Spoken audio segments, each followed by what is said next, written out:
በርካታ ጉዳይ ነው ዛሬም ይዘን የቀረብነው ከኢትዮጵያ ውስጥ በኦህዴድ እና በአዴን እንደዚሁም በሌሎች ኃይሎች መካከል ስላለው ትርምስ እናወራለን።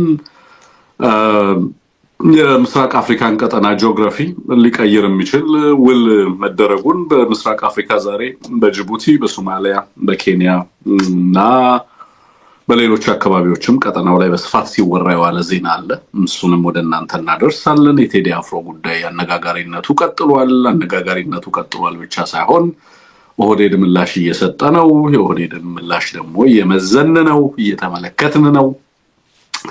መካነ ሰላም ላይ ከፍተኛ የሆነ ወታደራዊ ሽንፈት አገዛዙ አጋጥሞታል። በጣም በርካታ ኃይል እንደዚሁም መደምሰሱን ሰምተናል።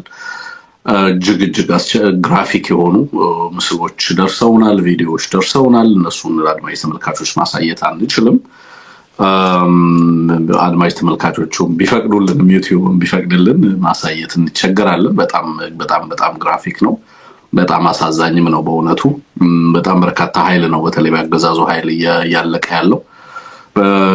የጦር አመራሮችን ጨምሮ በርካታ ኮሎኔሎች እና ክፍለ ጦር አመራሮች እንደዚሁ መደምሰሳቸውን ሰምተናል። እጅ የሰጡም አሉ። በነገራችን ላይ መስመራዊ መኮንኖች ተይዘዋል። በርካቶች ምርኮኞች ተይዘዋል። ከባድ መሳሪያዎችም እንደዚሁ ተማርከዋል። እንዲህ አይነት ነገሮች አሉ በስፋት። እሱንም አይ ቲንክ መረጃ ደርሷቸዋል ብዬ አስባለሁ በተለያየ ሚዲያ ላይ። ግን በዚህ ጉዳይ ላይም እንደዚሁ የተወሰነ ሀሳብ እናክልበታለን። እንግዲህ ዛሬ በዋናነት እና አብይ አህመድ ይዘዋቸው የመጧቸው ነገሮች አሉ። ተመስገን ጥሩነህም ያለው ነገር አለ፣ አብይ አህመድም ያለው ነገር አለ። ከዚህ ከቴዲ ሙዚቃ ባሻገር እንግዲህ ሙዚቃ ከሙዚቃነቱ ባሻገር ሌሎች አንድምታው ናቸው በአገዛዙ ላይ ከፍተኛ ምስቅልቅል እንዲፈጠር ያደረገው። በነገራችን ላይ አሁን እንደምረዳው ከሆነ it's just like a surrender ነው። ዛሬ ብልጽግና እንደተማረከ ቁጠሩት። እና አብይ አህመድ ንግግር ዛሬ ላይ የተናገሯቸው አንዳንድ ንግግሮች አሉ። አሁን እናሰማችኋለን። በእነሱ ላይ ነው ዛሬ ፕሮግራም የምናደርገው። ከዛ ባሻገር ግን የኢትዮጵያ፣ የሶማሊያ እና የጅቡቲ ጠቅላይ ሚኒስትሩ አብይ አህመድን ጨምሮ የጅቡቲ እና የሶማሊያ ፕሬዝደንቶች በተገኙበት በጅቡቲ በተደረገ ጉባኤ ላይ ፕሮፌሰር አብዲ ወሃብ ሼክ አብዲ ሰላም ይዞት የወጣው አንድ ሚስጥራዊ ሰነድ አለ። እሱን እናቀርባለን። እንግዲህ ምንድነው እየታሰበ ያለው የሚለውን የኦህዴድ ሁሉ ጊዜም እንግዲህ የሀገራዊ ቀውስ ሲመጣ እና እየተሸነፈ እንዳለ ሲገባው እና ህዝባዊ ማዕበሉ ሲመጣ የሚደበቅባቸው በርካታ ነገሮች አሉ። አሁንም ለመደበቅ እየሞከረ ነው ያለው። አንዴ ታሪክ ውስጥ ለመደበቅ ይሞክራል፣ ሌላ ጊዜ ደግሞ ሌሎች ነገሮች ውስጥ ለመደበቅ ጥረት ሲያደርግ እናያለን። ከዛም ባሻገር የኢትዮጵያን ጂኦግራፊ እንቀይራለን እያለ ነው ያለው። እሱንም በተመለከተ ወደ እናንተ መረጃ ማድረስ ነው የሚሆነው። ኩርሙክ፣ በተለይ ደቡብ ኩርሙክ፣ ኖርዝ ኤንድ ሳውዝ ኩርሙክ ላይ ከፍተኛ ኮርዶፋን ሳውዝ እና ኖርዝ ኮርዶፋን ስቴት ላይ የሱዳን አርሚ እንደዚሁ ከፍተኛ ማጥቃት እንቅስቃሴ ጀምሯል። ከባድ ውጊያ ነው እየተካሄደ ያለው ሱዳን ላይ። ይህንንም የምንከታተልበት ምክንያት እንግዲህ በአንድም በሌላ መንገድ ኩታ ገጠም አድርጎታል አብይ አህመድ የሱዳንና ኢትዮጵያ ውስጥ ያለውን ሁኔታ። በዚህም ምክንያት እንግዲህ ከፍተኛ ትስስር እንዲኖር በተለይ በሱዳን ያለው ሁኔታ በቀጥታ የአብይ አህመድን የላኩት ኃይሎች የጦርነትና የኃይል ሚዛን በማዛባት ረገድ ያለው ሚና ቀላል ስላልሆነ ሱዳን ላይ ያለውን ነገር እንሰማለን፣ ሶማሊያ ላይ ያለውን ነገር እንከታተላለን፣ ሶማሌላንድ ላይ፣ ጅቡቲ ላይ ያለውን ነገር፣ ቀጠናው ላይ ያለውን ኤርትራንም ጨምሮ በበርካታ ሁኔታዎች ላይ ቀጠናው ላይ ያለውን አልፎ ተርፎም አሁን እስከ ገልፍ ሀገራት ጭምር ያለውን እንቅስቃሴ ሙሉ ለሙሉ መቃኘት እያስፈለገ ነው ያለው። ምክንያቱም ያለንበት ሁኔታና እያደረግን ያለነው ትግል ከዛ አንጻር መታየት ስላለበት ማለት ነው። እሱንም ስናይ ነው የከረምነው። ትናንትና የኤቢሲን የሳተላይት ስያሜ ጥቆማ ላኩልን ባልነው መሰረት በጣም የሚያስደንቅ ተርናውት ነው ያየሁት። በጣም በርካታ ሰው ነው መልእክት ሲልክልን የነበረው። በዋትስአፕ ላይ በጣም በርካታ ጥቆማዎችን ወይንም ደግሞ ሬኮሜንዴሽንስ ከእናንተ የመጡ ቢሆኑ ይብላችሁ ሰጀስት ያደረጋቸዋቸው ስሞች አሉ። በሌላ በኩል ደግሞ እንደዚሁ በዩቲዩብ ላይ እንደዚሁ በርካታ ጽሁፎችን ልካችሁልናል፣ በርካታ መልእክቶች ልካችኋል። ስልክም እየደወላችሁ ይሄ ቢሆን እያላችሁ በግልም ተቋሙ እንትኖች ላይ ፕላትፎርሞች ላይ ልካችኋል። በጣም በርካታ እና ፍሪኩዌንሲውን ተመልክቻለሁ የትኞቹ ስሞች ናቸው በተደጋጋሚ የተላኩልን የትኞቹ ስያሜዎች ናቸው ከሌሎቹ በተለየ መንገድ ትርጉም የሚሰጡት የሚለውን በጣም ብዙዎቻችሁ ግን ተጨንቃችሁ አስባችሁ ይሄ ስያሜ ቢሆን የአማራን ህዝብ ይመጥናል ለኢትዮጵያ እየነጋ ነው ለአማራ እየነጋ ነው በሀገራችን የሚመጣውን በስርዓት ትንሳኤ ያበስራል እያላችሁ በተለያየ መንገድ ጀስቲፋይ ለማድረግም ስያሜውንም ጭምር ለማብራራት ጥረት አድርጋችኋል እጅግ አድርጌ ነው ማመሰግነው በነገራችን ላይ 5 እና ከ5 እስከ 10 የሚጣጉ የወሰድናቸው ስያሜዎች አሉ እነዛ ስያሜዎችን እናመጣና እናንተ ሐሳብ እንድትሰጡባቸው እናደርጋለን በብዙዎቻችሁ የተመረጡ ስያሜዎች ላይ በጋራ አጽድቀን ወደ ሳተላይት ስርጭት ምንገባ ነው የሚሆነው ማለት ነው በዚህም ሚሊዮኖችን መድረስ የምንችልበትን እድል እናሰፋለን የሚለውን ነገር በዚህ አጋጣሚ እንድንይዘው ነው በአብይ አህመድ ንግግር እንጀምር አብይ አህመድ ሁለት ነገሮችን ተናግሯል በአንድ በኩል የተለመደ ተራታቸውን እሱም ሽመልስም የሚያነሷት ነገር አለች በተደጋጋሚ ንስሮች ነን ይላሉ እኛ ንስሮች ነን ስለዚህ ለቁራው ምላሽ አንሰጥም ነው የሚለው ይሄንን ጫፌ ኦሮሚያ ላይ በተደጋጋሚ ሽመልስ ያነሳው ሰምቻለሁ ቋንቋውን ስለምሰማ ከዛም ባሻገር አብይ አህመድ በተደጋጋሚ ራሱን እንደ ንስር ለማየት ሲሞክር ትመለከታላችሁ በተደጋጋሚ ነው የንስርነትን ጉዳይ የሚያነሳው ስልጣን ላይ ከመጣ ጊዜ ጀምሮ ራሱን እንደ ንስር ለማሳየት ወይንም ንስርነን ለማለት ጥረት ሲያደርግ እንመለከታለን ዛሬም በተመሳሳይ በቀጥታ ለቴዲ አፍሮ ሙዚቃ ምላሽ ሰጥቷል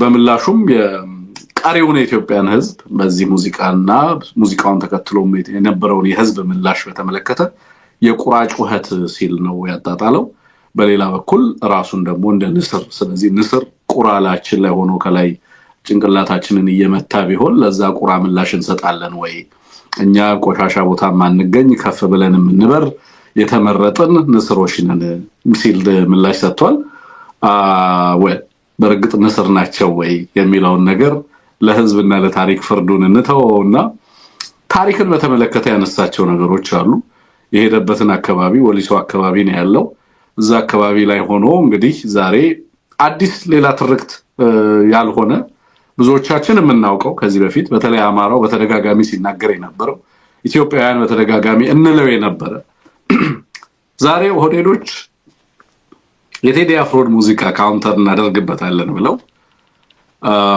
ይዘውት የመጡት የታሪክ አዲስ ያልሆነ እኛ ኢትዮጵያውያን የምናውቀው ግን ለኦህዴዶች ባዕድ የሆነ አዲስ ንግግሮች መጥተዋል እነዚህም ታሪኩም የሀገር ግንባታው ሂደት ባለቤቶች እኮ እኛው ነበርን ስለዚህ የመጣም የለም ወደ ዳር የወጣም የለም እኛው ነበርን የነበርነው አሁንም ያለነው እኛው ነን ስለዚህ ቁራዎቹ ትጮሃላችሁ እንጂ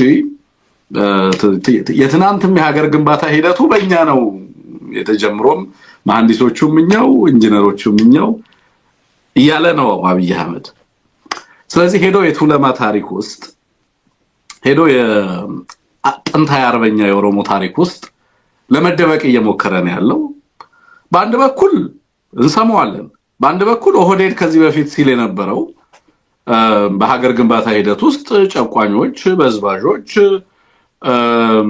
የሀገር ኮሎናይዝ ተደርገን ነበር ስማችንም ሁሉ ነገራችንም ኢምፖዝ የተደረገብን ነው ኢትዮጵያ ቀኝ ገዝታናለች ሲል የነበረው ራሱ ነው አሁን ደግሞ መጥቶ አይ የታሪኩ ባለቤት ነኝ እንደውም ይሄ አሁን የምታዩት አካባቢ የታሪክ መናኸሪያ ነው እዚህ ነው ጀግኖቻችን የተወለዱት ስለዚህ እዛ መሰረት ላይ ነው የቆምነው አለ መጥቶ ማለት በሌላ በአንድ በኩል ቴዲ አፍሮ ሙዚቃ እንግዲህ ማርኮታል ማለት ነው ማለት ይሄንን ኤክስፖዝ ያደረገው ማለት እስከዛሬ ድረስ ሲነገረን የነበረው ኦህዴድ ሲናገር የነበረው ትርክት የገብሮምኔ የሚለው ባርነት ተገዝተን ነበር ኢትዮጵያ ኮሎናይዝ አድርጋን ነበር ተጨቁነን ነበር ኦሮሚያን ኢትዮጵያ ውጣት ነው አኔክስ አድርጋት ነው ስለዚህ ከኢትዮጵያ ነፃ መውጣት አለባት የሚለውን ትርክት ሙሉ ለሙሉ ቅርጫቱ ጥሎት አሁን ደግሞ ነባልቻል ለብሶ ነገረሱ ዱኪን ለብሶ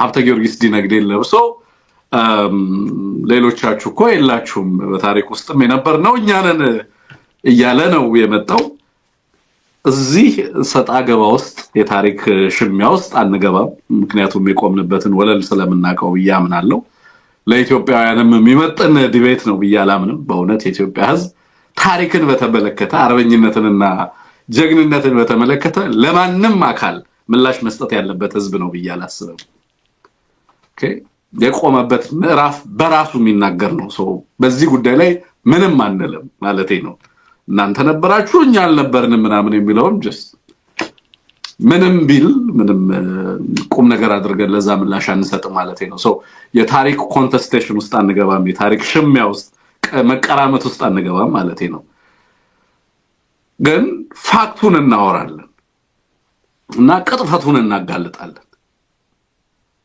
እና እሱን ነው የምንሰማው እንስማውና ከዛ በኋላ ሐሳብ ሰጥበታለሁ ለሙዚቃው የተሰጠ ምላሽ ነው በነገራችን ላይ ሁለቱንም እንሰማለን ስለ ቁራ ያወራበትንም እንሰማለን መጀመሪያ ግን ስለ ታሪክ ያወራበትን እንስማ ከዛ የታሪኩን ደግሞ ተወሰነ መንገድ አንዳንድ ነገሮችን ንግለጥ የታሪክ ባለሙያዎች አይደለንም ግን ታሪክ እናነባለን እና ኢትዮጵያውያንን በዛ ላይ ኢትዮጵያውያን ለታሪክ ባድ አይደለንም መነሻችንም መድረሻችንም ታሪክ የሆነ ህዝቦች ነን በየለቱ የምንሰራው ስራ በታሪክ አውድ ብቻ እንዲመዘን የምንፈልግ ህዝቦች ነን እውነት ለመናገር እኔ በዚህ ትግል ውስጥ ምኖርበት ትልቁ ምክንያት የምሰራው እያንዳንዱ ነገር ከታሪክ አንፃር ብቻ ለህሊና ፍርድ ለታሪክ ፍርድ እንዲሆን በሚል ነው በዚህ ትግል ውስጥ መቀጠልበትም ትልቁ ምክንያት ሰው ኢትዮጵያ ውስጥ ሰው ይታዘበኛል ብዬ አይደለም የምታገለው ታሪክ ይታዘበኛል ብዬ ነው ምክንያቱም በጣም በሚገርም ሁኔታ ከታሪክ ጋር የተሰፋ ህይወት ያለን ትልቅ ህዝቦች ነን ያንን ምንም መጣ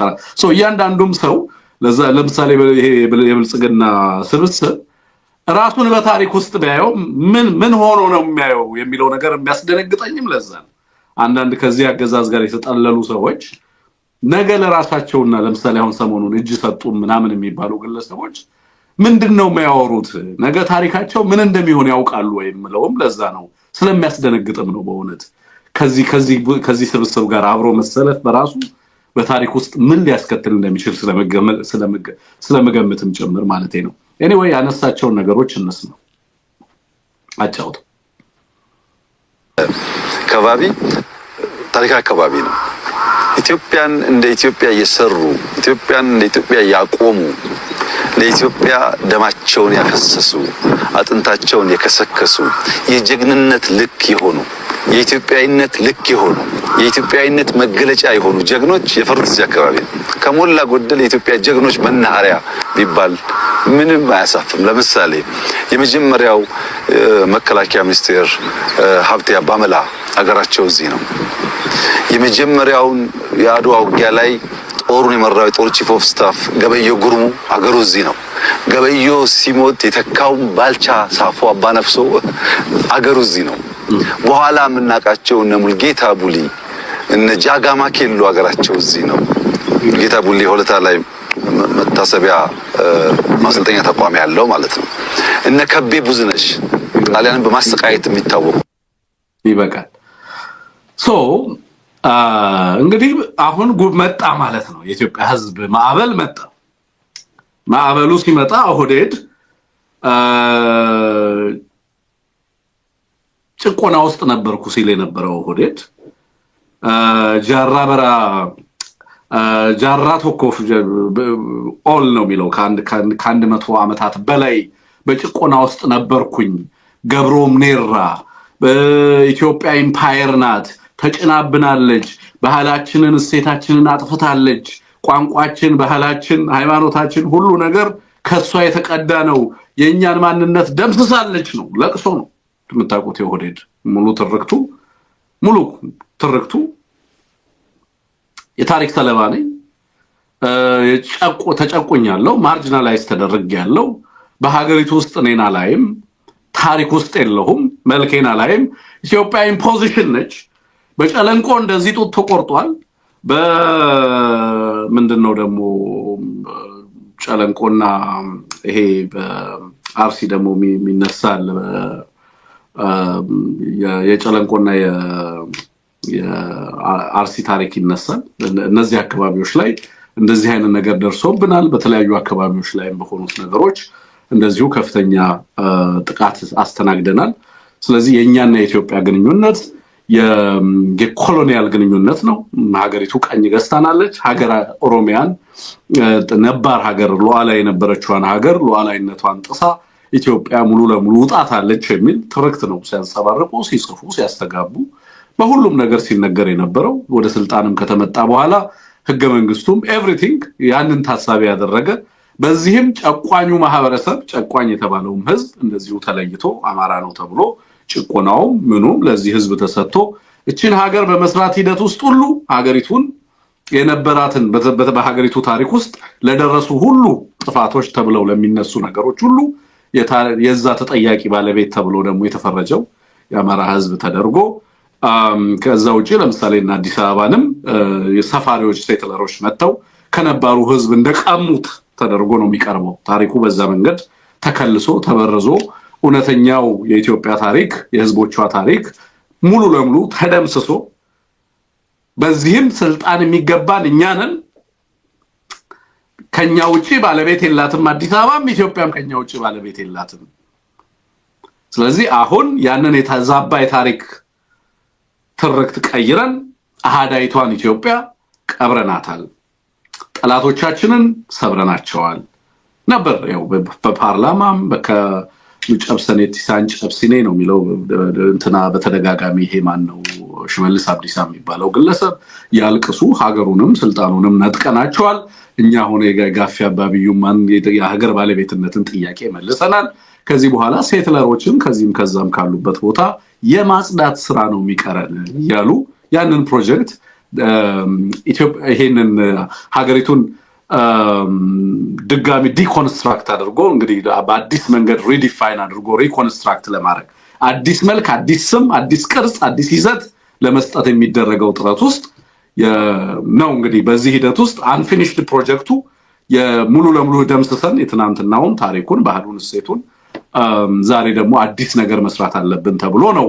ሲሰራ የነበረው ነው። አሁን ጭንቅ ሲመጣ ምጥ ሲመጣ ደግሞ ተመልሶ ሄዶ ታሪክ ውስጥ ሲዘፈቅ ተመለከተዋል።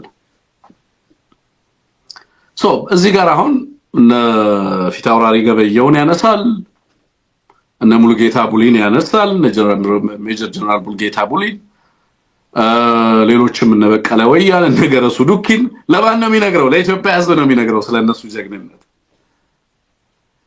እና አብይ አህመድ ከመምጣታቸው በፊት የነገረሱ ዱኪ መታሰቢያዎች ትምህርት ቤቶች እነ በቀለ ወያም በስማቸው፣ እነ ጃጋማ ኬሎም በስማቸው፣ እነ ባልቻም እነ ፊታውራሪ ሀብተ ጊዮርጊስ ዲነግዴም በሚገባቸው ልክ የኢትዮጵያ ህዝብና የኢትዮጵያ ታሪክ አክብሯቸዋል።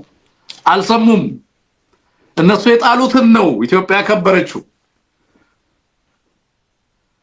ናው አሁን መጣና አዲስ አበባ የኔ ነው፣ እናንተ የዚህ ሀገር ባለቤት አይደላችሁም፣ ሰፋሪዎች መጤዎች ናችሁ፣ እየገበራችሁ ትኖራላችሁ የሚለው የፖለቲካ ስብስብ አሁን መጣና ደግሞ የታሪኩ ባለቤት እኛ ነን፣ እነዚህ ጀግኖችም የተወለዱት ይሄው እዚህ አካባቢ ነው፣ ስለዚህ ከሞላ ጎደል የኢትዮጵያ ታሪክ የሚጀምረው እዚህ ነው እያለ ነው።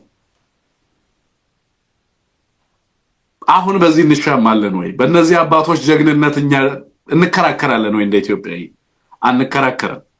ምንን እንገልጣለን? ታሪክንና እውነትን እንገልጣለን። ናው በዚህ የተናገራቸው ንግግሮች ውስጥ የአድዋ ጀግናው ፊታውራሪ ገበየው ወይንም አባጎራው የተወለዱት እሱ እንደሚለው ደንቢ ምትባለው ወሊሶ አካባቢ እንደሆነ እሱ አሁን ያለበት አካባቢ ይሄንን ሪዞርት የሚያስመርቅበት አካባቢ እንደሆነ ነው የሚናገረው። አንድም የታሪክ ማስረጃ ለዚህ አላገኘውም። ከዚህ በፊትም ያለኝ ዕውቀት ከዛም በኋላ ይሄንንም ንግግር ከሰማው በኋላ ለማጣራት ያደረኳቸው ጥረቶች ሁሉ የአባጎራውን የትውልድ ስፍራ ብዙዎቻችን ድሮም የምናውቀው ሄደንም በአካል የተመለከትነው እንደሆነ ብዙዎቻችሁ የምትገነዘቡት ይመስለኛል። ግን ኦህዴድ ሰዎች የሚያነቡ ስለማይመስለው የትም ቢወለዱ ግድ የለንም ነው መጀመሪያ። ኦኬ፣ ምክንያቱም ከነሱ ጋር ጠባራ የለንም። እነሱ የወደቁበት የሞቱለት ዓላማ ኦህዴድ ከኢትዮጵያን ሀገር ለሚቀማት የሚሄድበት ዓላማ አይደለም። ፈጽሞ አይመስሉትም። ኦህዴድ ሊጠጋ የማይገባው ነገር ጋር ነው የተጠጋው። ግን ይሄንንም እንዲያነሳ ግን ያስገደደው ቴዲ ነው እያልኩ ነው ያለሁት። ወደዚህ እንዲመለስ ሰረንደር እንዲያደርግ እና ታሪክ ውስጥ ገብቶ ሀገር ያቀናው ቱለማ ላይ ለመጣበቅም እድል የሰጠው ፍርሃት ነው፣ ስጋት ነው። ስለዚህ የታሪክ ኒውክለስኛ ነኝ እዚህ ቦታ ነው ብሎ መጣ። አባቶች የሞቱለት የተዋደቁለት ዓላማ ሌላ ነው። ዓላማው ላይ በኋላ እናወራበታለን። እነዚህ ግን ታሪክ ውስጥ ሊደበቁ የኦሮሞ ህዝብ ውስጥ ሊደበቁ የሚሞክሩ ስብስቦች ግን ፍላጎታቸውና ዓላማቸው ግን ሌላ ነው። የአድዋው ጀግና ፊት አውራሪ ገበየሁ አባጎራው የተወለዱት በቀድሞ ሸዋ ክፍለ ሀገር በተጉለትና ቡልጋ አውራጃ አንጎለላ ልዩ ስሙ አስታይ ወይንም አስታቆላ ጌጠር በተባለ ቦታ ነው። ልደታቸው ነሐሴ 12 ቀን 1836 ዓ.ም ተወለዱ። ያደጉት ከአጼ ምኒልክ ጋር ሲሆን የንጉሠ ነገስቱ የልብ ወዳጅና የታመኑ የጦር አበጋዝ ነበሩ። ክርስትና የተነሱት በአንጎለላ ኪዳነ ምህረት ቤተክርስቲያን ነው። አንዱ እውነት ይሄ ነው። አባጎራው የተወለዱት እዛ ነው። ኦህዴድ መታ ለራሷ ትርክት እንዲመቸው ወይንም ለራሱ ትርክት እንዲመቸው ይሄንን ቅጥፈት ይዞ መጣ። አሁን እንዳልኩት ነው። ታሪክን ለመከረከር ልናቀርብ አይደለም። ራሳችንንም ኤክስፕሌን ማድረግ አይጠበቅብንም። ኢትዮጵያን በተመለከተ ማለት ነው። ከኦህዴድ ጋርም እኔ ብስ አንተ ብስ ምናምን ይያል ስለበዝ አንለካካም። የታሪክ ሚዛን ውስጥም አንገባም። ኦኬ። ምክንያቱም አይጠቅምም፣ ለነሱም አይጠቅምም፣ ለኛም ጠቃሚ አይደለም። አይ ቲንክ በርግጥም ወደ ታች ወርዶ መከራከር ወይንም ደግሞ ጉንጭ ማልፋት ነው። ኢትዮጵያ ሳር ቅጠሉ ምድሩ አፈሩ ተራራው ሁሉ ታሪክ ነው። ከኦህዴድ ውጪ ይሄንን ያልሰማ ኢትዮጵያ ያለ ብዬ አላስብም። ኢትዮጵያ ውስጥ የጃን ተከል ዋርካ ዛፉ ታሪክ ነው። በየአድባራቱ የምትመለከታቸው ደውሎች የየራሳቸው ታሪኮች አላቸው። የእያንዳንዱ በር ጉበን የራሱ የተለየ ታሪክ አለው። ኢትዮጵያ ውስጥ የምትቆምበት እያንዳንዱ ስፍራ በርካታ አረበኞች በርካታ ጀግኖች የወደቁበት ስፍራ ነው። የኢትዮጵያ ምድር በእነዚህ ጀግኖች የተቀደሰ ነው። እውነት ለመናገር some of us don't even deserve to step በኢትዮጵያውያን በዛ ሀገር መሬት ላይ ለመቆም ራሱ አንዳንዶቻችን ዲዘርቭ ላናደርግ እንችላለን። ያንን ሀገር ነው ዛሬ ሰዎች ታርደው አህያ ላይ የሚጫኑበት ሀገር ያደረገው ይሄ ስብስብ። እዚህ ጋር መጥቶ ከሚያወራቸው እንግዲህ አሁን እዚህ ጋር መጥቶ እገሌ የተወለደው እዚህ ጋር ነው እያለ ሲቀጥፍ የታሪክ ማስረጃው ግን የሚለን ሌላ ነገር መሆኑን እንጂ ስለማሳየት ያህል ነው ማለት ነው እንጂ የሚገርመኝ እንትን ሆኖ አይደለም። ሌላው አሁን የሚያነሳቸው እዚህ አካባቢ ላይ ያሉ በተለይ የነፊት አውራሪ ሀብተ ጊዮርጊስ ዲነግዴ እውነት ነው ደቡብ ምዕራብ ተብሎ የሚጠራው ሸዋ ውስጥ የተወለዱ ናቸው። ጨቦ የተባለ ስፍራ 1843 አካባቢ ነው የተወለዱት። ወደ ምኒልክ ቤት ወደ አጤ ምኒልክ ዳግማዊ አጤ ምኒልክ ቤተ መንግስት የገቡት በ14 ዓመታቸው ነው። በአጤ ምኒልክ ጋይዳንስ ነው ያደጉት። እንደ ልጅ አድርገው ነው በክብር ያሳደጓቸው። በጦርነት የተማረኩ ናቸው። ከዛ የመጡ ናቸው። ታማኝ ሹም ናቸው። አሳድገው ለኢትዮጵያ ዘብ እንዲሆኑ አድርገዋቸዋል። ኦህዴድ ዛሬ እናቶችን ገድሎ ህፃናትን የሚረሽን ነው። ትናንት የነበሩ አባቶች በጦርነት የማረኩትንም እንኳን ቢሆን ኃላፊነት ወስደው ጋርዲያን ሆነው አሳድገው ለሀገርና ለቁም ነገር የሚያበቁ ፊት አውራሪ ሀብተ ጊዮርጊስ ደማቸው እምነታቸው የትውልድ ስፍራቸው የኢትዮጵያ ጦር መሪ ከመሆን የንጉሱ ታማኝ ባለሟል ከመሆን አላገዳቸውም። that was our past። ምን ኮራበት ታሪካችን እሱ ነው።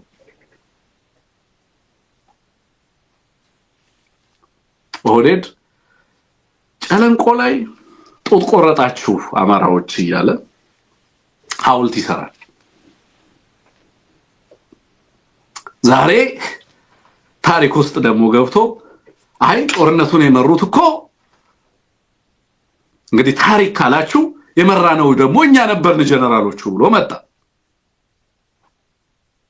ያው የተከለውን ሐውልት አልነቀለም። እነ ጃገማ ኬሎ እንዳይጠሩ በኢትዮጵያ ውስጥ ስማቸው እንዳይነሳ የተከላከለው ኦህዴድ ነው።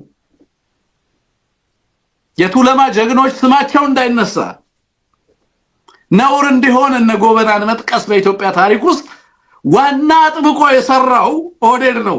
ከባልቻ ውጪ እንዳይነሳ እሱም ለፖለቲካል ፕሮፊት ትራንዛክሽናል በሆነ መንገድ ለገበያ የሚቀርብበት ሁኔታ ከተመቻቸ ብቻ እነ ባልቻን እንደነ ሚኒሊክን መከላከያ አድርገህ ታቀርባለህ። ጀግኖቹ እኮ እኛ ነበርን ለማለት ታቀርባለህ። ከዛ ውጪ ሚኒሊክ አይነሳም፣ ጣይቱ አትነሳም፣ ሌሎች አይነሱም። እነዚህ የታሪክ መናኸሪያ የታሪክ መነሻም መድረሻም ኢትዮጵያን በመገንባት ሂደት ውስጥ ይሄው እዚህ ምዕራብ ሸዋ ላይ ነበር የታሪክ መነሻም መድረሻም ሊለን ይፈልጋል ኦህዴድ መጥቶ ዛሬ። በዛ ውስጥም እውነት ይዞ አይመጣም። እነዚህ ጀግኖች የትም ይወለዱ የትም ኢትዮጵያን አገልግለዋል። ከወንድሞቻቸው ጋር ትከሻ ለትከሻ ሳይለካኩ ለሀገር ወድቀዋል። እንግዲያውስ እንዴት እንደሞትኩ ለንጉሱ ንገሩ ብለው ነው አባጎራው ፊት ለፊት ሄደው ከጠላት ጋር የተጋፈጡት። የሞቱት ለታላቂቷ ኢትዮጵያ ነው። ፊንፊኔ እኔ ነች ብለው ሌሎች ኢትዮጵያውያንን ባይተዋር ለማድረግና ከኢትዮጵያውያን ላይ ሀገር ለመንጠቅ አይደለም የሞቱት። ለነዚህ ነውረኞች ይሄንን መመለስ በጣም ያሳፍራል በእውነቱ። ሌላው ፊት አውራሪ ሀብተ ጊዮርጊስ ዲነግዴም የተወለዱት ያው እንደተባለው ጨቦ ነው። አሁን ላለው አካባቢ ይቀርባሉ። አሁን እሱ ለሚለው አካባቢ እንደውም ለሳቸው እዛ አካባቢ እንደውም ከሌሎቹ በተሻለ እሳቸው እዛ አካባቢ ላይ ይቀርባሉ። አባታቸው አቶ ዲነግዴ ቦተራ ሲሆኑ እናታቸው ደግሞ እመት ኢጁ አመዲና ይባላሉ። በቤተ መንግስት የገቡት ገና በ14 ዓመታቸው እንደሆነ የሚታወቅ ነው። ከዛም ጦር እንዲማሩ ተደርጎ የራሳቸውን ወታደር እንዲያደራጁ ተደርጎ ማዕረግ ተሰጥቶ ለቁም ነገር እንዲበቁ ተደርጎ በኋላ ላይ የሚመጡ የኢትዮጵያ ነገስታትም በሚገባቸው ክብርና ስፍራ ያኖሯቸው እሳቸውም ለሀገር ይኖሩ ኢትዮጵያን ያከበሩ ህዝቦቿን ያከበሩ ኢትዮጵያውያንን በኩል ሚዛን የሚመለከቱ መነጽራቸው ያልወለቀባቸው በጥበብ ያደጉ ናቸው። ሌላው ለሜጀር ጀነራል ሙሉጌታ ቡሊ በ1909 ዓ.ም ነው የተወለዱት። እሳቸውም እንግዲህ እንደምታውቁት በጀነራል ሙሉጌታ ቡሊ የዘመናዊ ኢትዮጵያ ጦር ሰራዊት መስራችና የዘመናዊ ውትድርና አባት በመባልም የሚታወቁ ናቸው። እሳቸው እንግዲህ ትውልዳቸውን በተመለከተ አሁን እሱ የሚለው አካባቢ አይደለም። አባታቸው ቡሊ ሁንዬን ይባላሉ ወይንም ደግሞ ቡሊ ገርባ ይባላሉ። እናታቸው ደግሞ ወይዘሮ አየለች ቸሬ ይባላሉ። ወይዘሮ አየለች ቸሬ የሜታ ሮቢ ሰው ናቸው። አባታቸው ግን ሲዳሞ የተወለዱትም ከተማ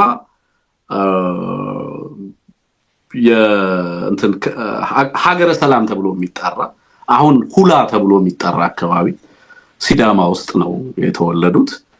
እናታቸው ኦፍ ኮርስ የሜታ ሮቢ አካባቢ አሁን እሱ የሚለው አካባቢ ሰው ነች እናታቸው። እና ግን እሳቸውም ቢሆን ያገለገሉት ለዛም የበቁት ኢትዮጵያ በነበራት ስርዓት ውስጥ ነው። ዛሬ ፊት አውራሪና የፊልድ ማርሻልነቱን ስልጣን የኛ ብሔረሰብ ካልሆነ ማንንም አይዝም ለሚል ቡድን ይሄ ታሪክ የሚመጥንና የሚያዋጣ ነው ብዬ አላስብም።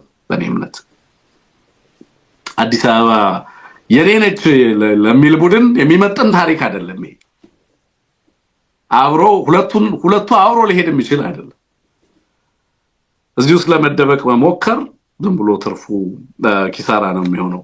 ሌላው ባልቻንም በተመለከተ የተነሳው ነገር ነው። ባልቻ እንደምታውቁት በአባታቸው የተወለዱት ባልቻ አባ ነፍሶ በነሐሴ ወር 1854 ዓ.ም ነው። በአገምጃ ሶዶ ነው የተወለዱት። የስ ዛሬ ወሊሶ ኦሮሚያ ተብሎ በሚጠራው ክልል ውስጥ ነው። የኦሮሞ ቤተሰብ የተወለዱ ናቸው አቶ ባልቻ። ግን እናታቸው ደግሞ የሶዶ ጉራጌ ሰው እንደሆኑ ይነገራል። እንግዲህ ይሄ በግልጽ ታሪካቸው የሚታወቁ የተጻፈ ታሪክ ያላቸው ናቸው። አሁን በብዛት እዚህ አካባቢ ላይ የሚነሱ ሰዎች ምዕራብ ሸዋ አካባቢ ላይ በኢትዮጵያ ታሪክ ሀገረ መንግስት ግንባታ ሂደት ውስጥ ቁልፍ ሚና የነበራቸው በተለይ በዘመናዊው ማለት ነው። መቼም የኢትዮጵያ ዘመናዊ ታሪክ ግንባታ ከ1900ዎቹ አይጀምርም አይደለም። ኢትዮጵያ ቀደምት ሀገር ነው። ረጅም ዘመን የኖረ ሀገር ነው። በጣም በርካታ ታሪክ ያለው ሀገር ነው። ረጅም ዘመናትን የተሻገረ ሀገር፣ ጠንካራ ህዝብ፣ ታላቅ ህዝብ፣ ረጅም ዘመናትን የኖረ ህዝብ፣ የታሪክ ኮንቲኒቲ ያለው ማህበረሰብ፣ ቀደምት ቅርሶች፣ ታሪኮች ያሉት፣ በርካታ ነገስታቶች ያሉት፣ ዝም ብሎ ትላንትና ማንም ሚድዋይፍ ያደረገው ትናንትና የተወለደ ሀገር አይደለም ኢትዮጵያ። እነ ባልቻ ከመወለዳቸውን በፊት ኢትዮጵያ ነበረች። እነ ባልቻ ከተወለዱም በኋላ ኢትዮጵያ አለች። እና አብይ አህመድን ከተወለዱም ከሚሞቱበትም ጊዜ በኋላ ኢትዮጵያ ትቀጥላለች። ምንም የተለየ ነገር አይመጣም። ዛሬ ላይ ግን በታሪክ ሂደት ውስጥ ኮሙኒስቱንም ማርክሲስቱንም ሶሻሊስቱንም ፋሺስቱንም እያየን እንገኛለን። ሁሉንም እያየን እያስተናገድን እንገኛለን። ግፉን፣ በደሉን፣ መከራውን፣ ጭቆናውን ኢትዮጵያ ቀኝ ገዝታናለች፣ አፈናቅላናለች፣ እንዲህ አድርጋናለች የሚለውን ከርስ ሁሉ አንድ ማህበረሰብ ላይ ጥለውት ከርመው ዛሬ ቴዲ አፍሮ በሙዚቃው ይሄንን ቡድን እርቃኑን ሲያስቀረው የጣለውን አንስቶ መጣና ደግሞ በዚህም እኔ ነኝ የሚገባኝ ብሎ መጣ። አድዋ ለብሔረሰብ የተከፈለ መስዋዕትነት አልነበረም። ማነህ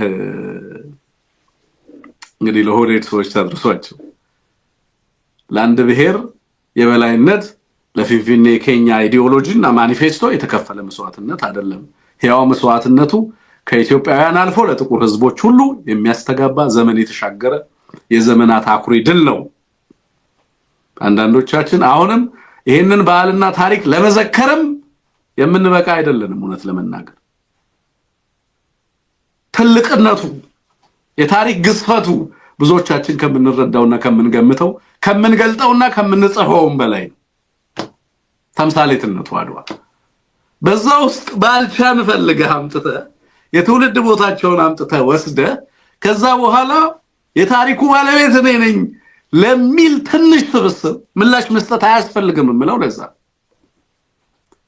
በዚህ ንግግር ውስጥ ኢትዮጵያ በምን አይነት ሰዎች እጅ ላይ እንደወደቀች ነው የምመለከተው። በእውነት ያስደነግጠኛል።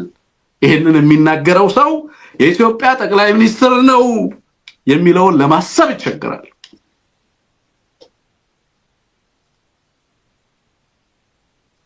አንደኛ ታሪክን አዛብቶ ያቀርባል እና አባጎራው የተወለዱት የት እንደሆነ እያወቅን ሕያው ታሪክ ከልሶ የታሪክ ባለቤቱንና ናሬቲቭን ለመቆጣጠር ጥረት ያደርጋል።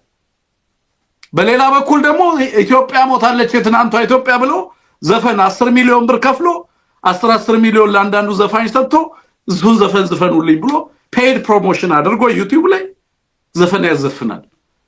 በሌላ በኩል ደግሞ መጥቶ እዚህ ጋር የታሪኩ ባለቤት ነኝ ይላል።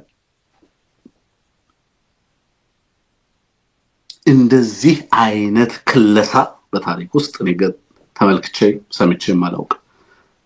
እንዲህ አይነት ስርዝ ድልዝ ታሪክ ያለ አግባቡና ያለ ቦታው ሲውል እንደገና ሪኢንተርፕሬት ሲደረግ ታሪክ ከሂስቶሪካል ፋክትነቱ ውጪ ከአውዱ ውጪ ሲተረጎም የፖለቲካል ማኒፑሌሽን ቱል ሲሆን የፖለቲካ መጠምዘዣ መሳሪያ ሲሆን ታሪክ በዚህ ደረጃ ያውም በግልጽ የምናውቃቸውን ፋክቶች እየበረዙ ያውም የሀገሪቱ ጠቅላይ ሚኒስትር ነው የሚባለው ግለሰብ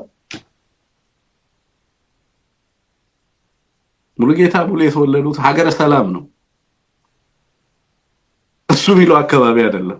አባጎራው የተወለዱት ደብረ ብርሃን ነው እሱ ቢለው ቦታ አይደለም ግን ታሪኩን ለመሻማት ያ አካባቢ የስ ምዕራብ ሸዋ የብዙ ጀግኖች መፍለቂያ ነው እነ በቀለ ወያን ግን ኢትዮጵያ ያከበረቻቸው ምዕራብ ሸዋ ተወለዱ ብላ አይደለም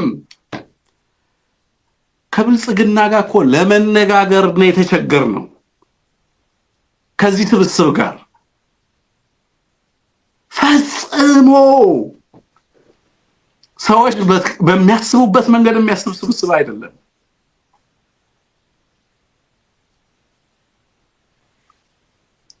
እና አዲስ ትርክት ነው ይሄንን ትርክት ይዞ መምጣቱ ብዙዎቻችንን የሚገርም ነገር እንዳልሆነ ሌላኛው ንግግሩን እንስማ ቴክኒሻናችን ሌላኛው ስለ ንስርና ስለ ቁራ ያወራበትን ቦታ እንስማ ምላሽ እየሰጠ ነው እንግዲህ ይሄ አሁን ሰሞኑን የታየው የህዝብ ቁጣ በነገራችን ላይ ሙዚቃውን ሰዎች ሲሰሙ ብዙ ሰዎች people were so emotional እኔ ልንገራችሁ ሙዚቃውን እየሰማው እኔ አማራ ብሔርተኝነት ላይ ነው የምሰራው by design ነው አማራ በአማራነቱ እንዲደራጅ የምሰራው ምክንያቱም ሀገረ ኢትዮጵያ እንደማትቀጥል አማራ ካልተደራጀ ኢትዮጵያ ልትቀጥል እንደማትችል 100% እርግጠኛ ሆኜ ነው አማራን በማንነቱ ለማደራጀት ወስኜ ሌት ተቀን የምሰራው በምንም ሌላ ፍሬምወርክ ኢትዮጵያውያንን በጋራ ማደራጀት አይቻልም አሁን ባለው ፖለቲካል ኮንቴክስት አማራውን በማንነቱ ካላደራጀ ነው አማራውን ማዳን አንችልም ኢትዮጵያም እንደ ሀገር መቀጠል አትችልም so it's a must አማራ ለራሱ መቆም ነበረበት ከብዙ ትግል በኋላ ይሄ ፍሬምወርክ ብቸኛውና የመጨረሻው አማራንም ሀገርንም የማዳን የመጨረሻው መንገድ ነው የሚለውን ተቀብለን ብዙ ክርክር ተደርጎበት አማራነትን እንደ ሞቢላይዚንግ ፍሬምወርክ አማራውን እንደ ማደራጃ ፍሬምወርክ እንደ ኮንሰፕቹዋል ፍሬምወርክ እንድንጠቀምበት ተገደድን ህዝባችን አለበለዚያ ማንንም አይጠብቀው ይጠፋ ነበር ህዝባችን ኢትዮጵያንም ማዳን አይቻልም እንኳን ኢትዮጵያን ማዳን ራሱ ህዝቡንም ማዳን አይቻልም እያየን ፊታችን ላይ ታሪክ ሲደለዝ ፊታችን ላይ ህዝብ ሲፈናቀል ህዝብ ሀገራችን ውስጥ ከውጪ ይመጣሉ ብለን የምንጠብቃቸው ወይንም ከውጪ ሲመጡ ብቻ ነው እንደዚህ አይነት ነገር በሀገር ላይ የሚያደርሱት ብለህ የምትጠብቃቸው አይነት ሰዎች ኢትዮጵያ ውስጥ በቅለው የኢትዮጵያን ህዝብ ሀገር ሲነጥቁት ነው የተመለከትነው በእኛ እድሜ አዲስ አበባ ስትወሰድ አየው በኔ እድሜ አዋጅና ፖሊሲ እየወጣ መሬት ሲነጠቃየው ህዝብ ሲነጠቃየው ህዝብ ሚሊዮን ሲፈናቀል አየው በኔ እድሜ በፖሊሲ ታስቦበት ታቅዶበት ሀገር ከህዝብ ላይ ስትገፈፍ ስም ከህዝብ ላይ ሲገፈፍ ባንዲራ ከህዝብ ላይ ሲገፈፍ አየው አማራን ለመታደግ አማራ ሆኖ አለመቆም ክህደት ነው ብለን እንድንወስን የመጨረሻ ምክንያት የሆነው የዚህ ጥፋት ቡድን በስልጣን ላይ መምጣት ነው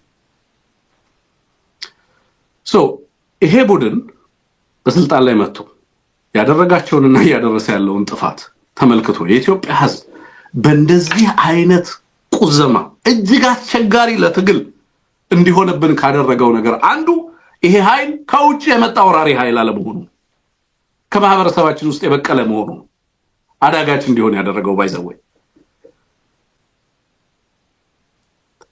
በፍጹም የኢትዮጵያ ህዝብ የራሱን ቋንቋ የሚናገር ከራሱ ጋር አብሮ የበላ አብሮት የኖረ ስብስብ በአንድ ማህበረሰብ ስም ስልጣን ይዞ እንዲህ አይነት በደልና ግፍ ይፈጽምብኛል ብሎ ለማሰብ ይቸገራል የኢትዮጵያ ህዝብ ጠላትን ኤክስተርናል አድርጎ የሚመለከት ህዝብ ነው የኛ ዲኤንኤ እንደዛ ነው የኛ the way we understand history እንደዛ ነው በታሪክ ውስጥም ኢትዮጵያ ተወረረች ሉዓላዊነቷ ጥቃት ተጋረጠ ጥቃት መጣባት ሲባል ኤክስተርናል ነው ለኛ ጠላት ጥቃት እንጂ ከውስጥ የበቀለ ቡድን ከተማው የኔ ነው የሚል ሀገሩ ያንተ አይደለም የሚል ሰፋሪ ነህ የሚል በፖሊሲ ህግ ተቋማትን ቢሮክራሲውን እየነጠቀ በዚህ ደረጃ ሀገርና ህዝብን የሚያጠቃ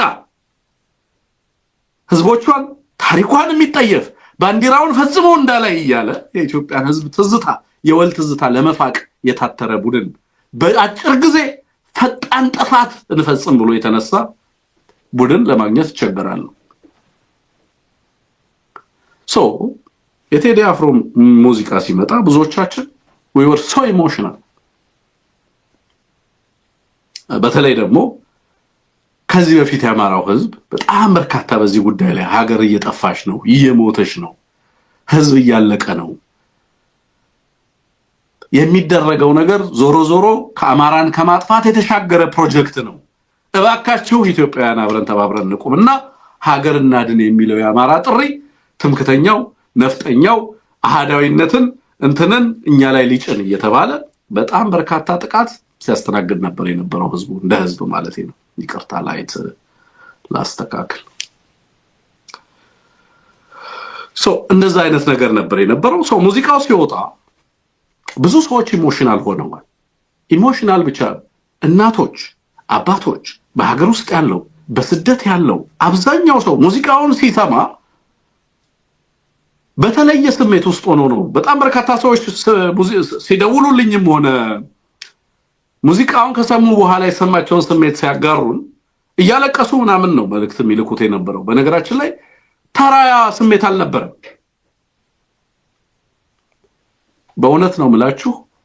በዚህ ደረጃ ህዝብን ተች ያደረገ ህዝብን በቀጥታ ህይወቱን የነካ እናቶችን አባቶችን ሁሉ ያስለቀሰ ጉዳይ የኢትዮጵያን ህዝብ ከጫፍ እስከ ጫፍ በአንድነት ያቆመ ኢንክሉዲንግ የኦሮሞ ህዝብ ውስጥ የወጡ በርካታ ሰዎች በዚህ ጉዳይ በጣም በስፋት ይሄ አገዛዝ እንግዲህ የኦሮሞ ስርዓት ነኝ እያለ ነው በኦሮሞ ህዝብ ስም ሲምልና ሲገዘት ያው መታቆት ነው በየጊዜው። አሁንም እዛ ውስጥ ነው ሊደበቅ እየሞከረ ያለው እና ልክ አዚፍ የታሪክ ጠብ አድርጎ ሙዚቃውን እኮ ኢንተርፕሬት እያደረገ ነው። የታሪክ ጠብ ያቺ ሀዳይቷን ሊያመጧት ነው እያለ ነው፣ እየቀሰቀሰ ነው። ታሪክ ውስጥ ተደብቆ ታሪክን ለኮ ያላማው ነው እየተጠቀመ ያለው። በነገራችን ላይ አሁን እነ ጃገማ ኬሎን እነ ገረሱ ድኩኝ እነ ባልቻን ያነሳው እዚህ ጋር የሚገባቸውን ክብር ለመስጠት አይደለም ሊያዋርዳቸው ነው ያነሳው እዚህ ጋር። የነሱ ጠባቂ ማን ሆነ? እሱ ግን ደግሞ ባልቻን ብትፈልጉ ነው ቤት ውስጥ ስለ ባልቻ የተጻፈ ጽሁፍ ፎቶግራፋቸውን ልታገኝ ትችላል። የታሪኩ ባለቤት እሱ ብቻ እንደሆነ አያችሁ። እነዛ አባቶች ለኢትዮጵያ ነው የሞቱት። ታሪካቸው የጋራ ታሪካችን ነው። መጥቶ ምን አደረገ? የኔ ነው አለ ባልቻ መጥቶ። ገረሱ ዱኪ የኔ ነው የኢትዮጵያ አይደለም፣ የኢትዮጵያ ከሆነም በኔ በኩል ነው የምትሆነው፣ እኔስ ፈቀድ ነው የምትሆነው፣ የጋራ ታሪካችን ግን አይደለም።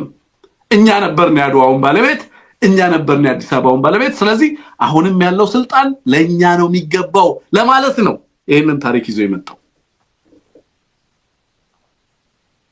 ይሄ በሌላ መንገድ ባልቻን ኬኛ ማለት ነው፣ ገረሱን ኬኛ፣ ፍንፍኔን ኬኛ እንደሚባለው ነው።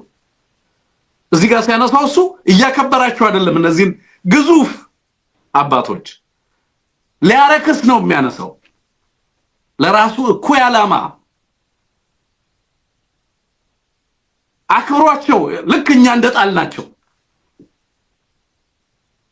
የናርተ ጊዮርጊስ ዲነግዴ ታሪክ በተጻፈበት ልክ እኔ ኢትዮጵያ ውስጥ የበርካታ ጀግኖች ታሪክ ተጽፏል ብዬ አላስብም።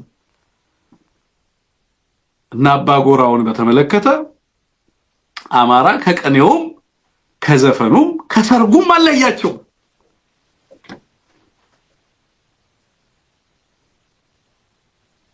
እነ ሙሉጌታ ቡሊ በስማቸው የጦር ትምህርት ቤት የተሰየመላቸው ናቸው። መጣና ኦህዴድ በልኩ ሊሰፋቸው ሞከረ።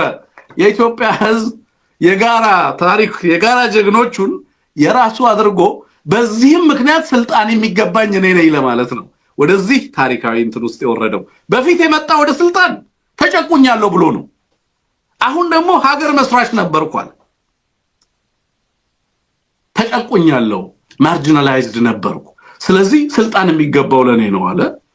አይ እነዚህ ሰዎች በዚህ ልክ በርግጥም ተጨቁነው ሆነ አኖሌ ላይም ጨለንቆ ላይም እንደዚህ ሆኖ ከሆነ አለ ህዝቡ people started doubting themselves አንድ የገጠመኝን ታሪክ በዚህ አጋጣሚ ላንሳ። አሜሪካ ነገር ሰዎች ያጫወቱኝንም ታሪክ ነው ማነሳው። ለአማራው በተለይ ይሄንን ነገር ማነሳበት ምክንያትም ስላለኝ ታሪኩን ቀይሬ ባቀርብላችሁ ደስ ይለኛል። ሀገሩን ምናምን ኮንቴክስቱን ቀይሬ ባቀርብላችሁ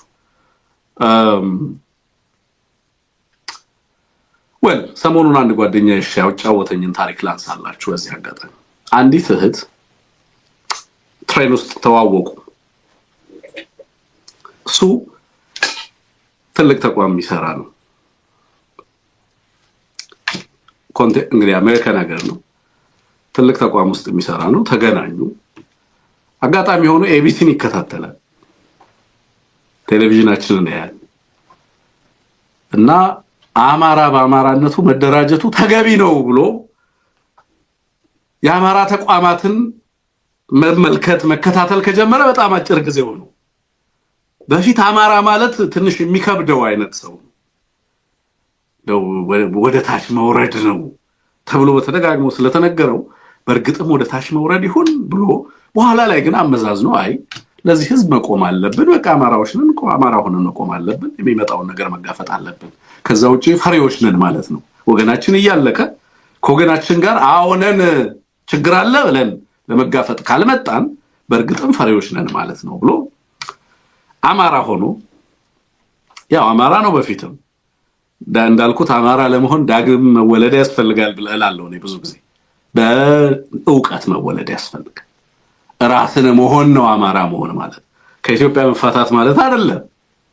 ግን በአማራነት ስትጠቃ አዎ አማራ ነህ፣ በክርስትና ሃይማኖት ስትጠቃ አዎ ክርስቲያን ነህ። ክርስቲያን አይደለሁም ብሎ ከካድክ በክርስትና ሃይማኖት ስትጠቃ እምነትህን ካድከው። አማራ ነህ፣ አማራ መሆን ነው ኢትዮጵያ እንድትገነባ ያስቻለ አለቀ። ለምንድን ነው በአማራነት የምትሸማቀቀው? ሊያጠቁ ከመጡ ተጋፈጥ። አማራ ነኛው ምን ይጠበስ ብለህ ልትጋፈጥ ይገባል። ኤኒዌይ በጣም ብዙ ሰዎች አሁን አማራነትን መቀበል ጀምረዋል። በጣም ነው እኔ ማከብረው። የወላይታ ልጅ ወላይታ ነኝ ኢትዮጵያዊ ነኝ፣ ጋሞ ነኝ ኢትዮጵያዊ ነኝ፣ አማራ ነኝ ኢትዮጵያዊ ነኝ፣ አማራነቴ ኢትዮጵያዊነቴን አይገፍም ማለት መቻል አለበት አይደል? አማራ ግን ራሱን አልተቀበለም ለረጅም ጊዜ እንደውም እንደ በደል። ለምን? አማራነት በትርክት የተነወረ ማንነት ተደርጓል በመንግስት። ስለዚህ ኢትዮጵያ ውስጥ ያለው አማራ ነኝ ለማለት አይደፍርም ነበር። the same thing በተመሳሳይ በውጭ ሀገር ያሉ አማራዎች አማራ ነን ለማለት ይቸገራሉ። ተገናኙ ከዚህ ወንድም ጋር ያው ኢትዮጵያዊ ነሽ ተባባሉ። አዎ ኢትዮጵያዊ ነኝ ምናምን ተባባሉ። ኦኬ ይገርማል፣ ኢትዮጵያ ያልመሰልሽኝም ምናምን ተባባሉ።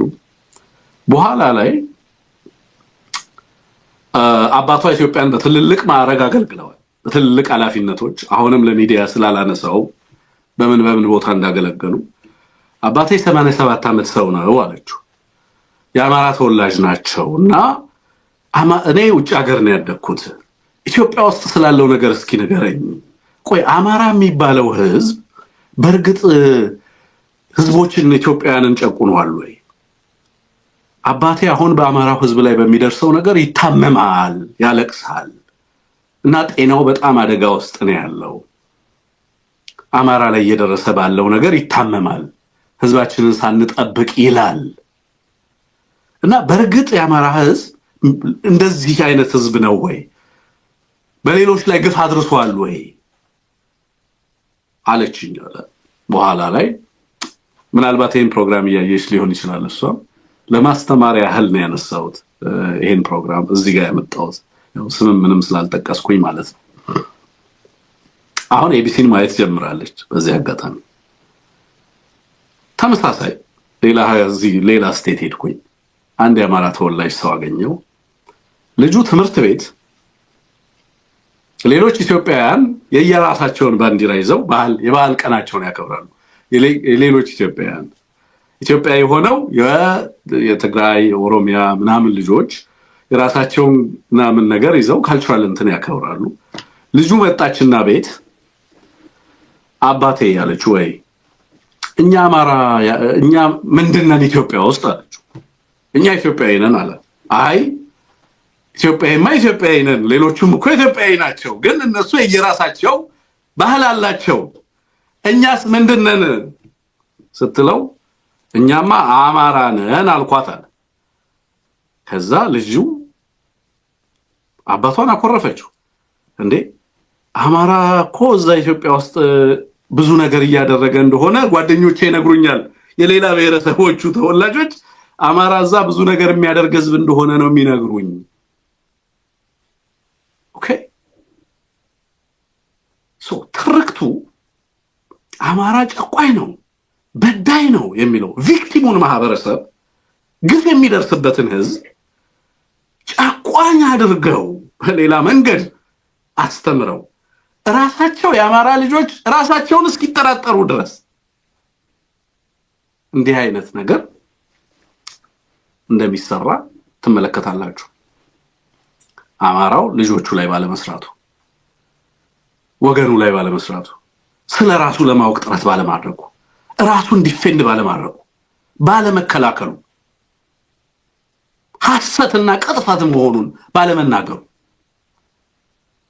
ነው መተው እዚህ ጋር ዛሬ ሲፈልጉ ጨለንቆ አኖሌ ላይ ሐውልት አቁመው እና አብይ አህመድ ሲፈልግ ደግሞ የታሪኩ ባለቤት እኔ ነኝ ሀገር የገነባሁት እኔ ነኝ ብሎ መጣሁን።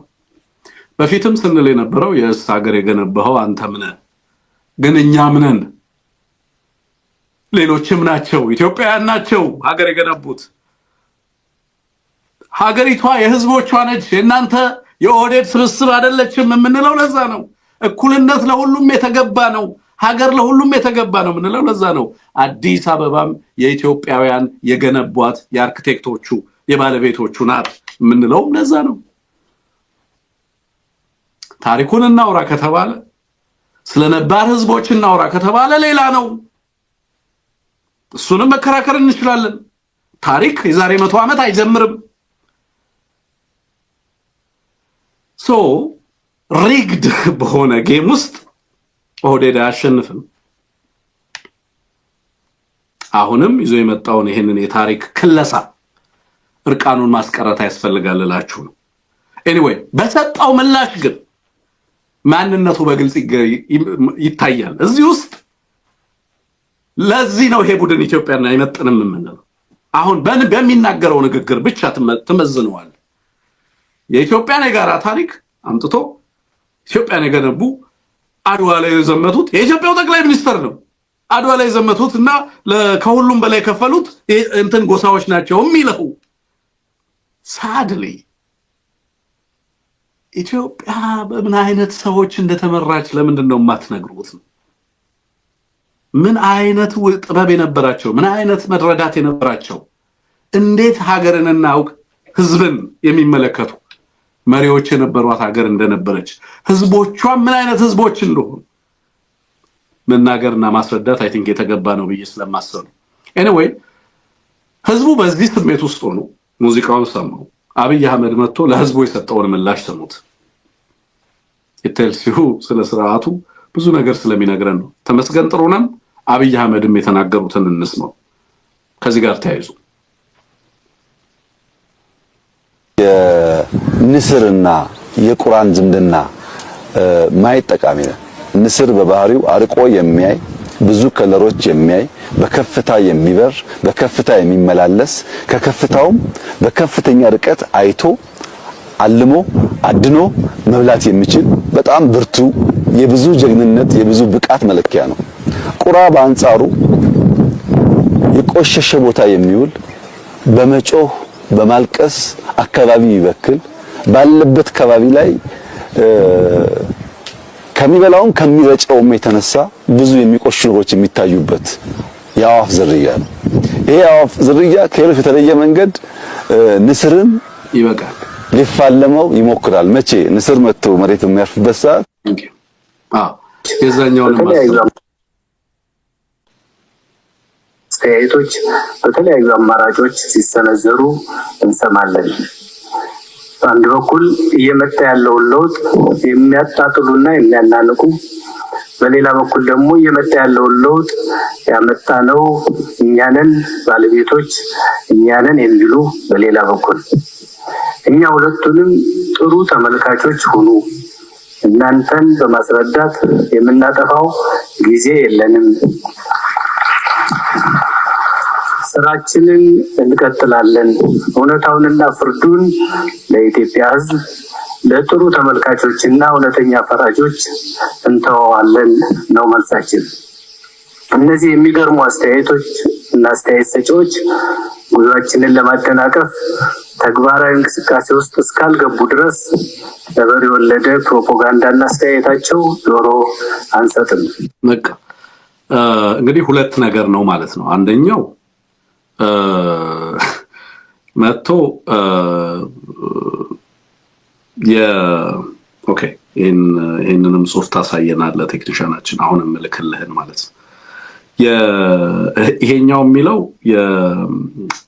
የቁራ ጩኸት አያስደነግጠንም ነው የሚለው፣ እኛ ንስሮች ነን ነው የሚለው።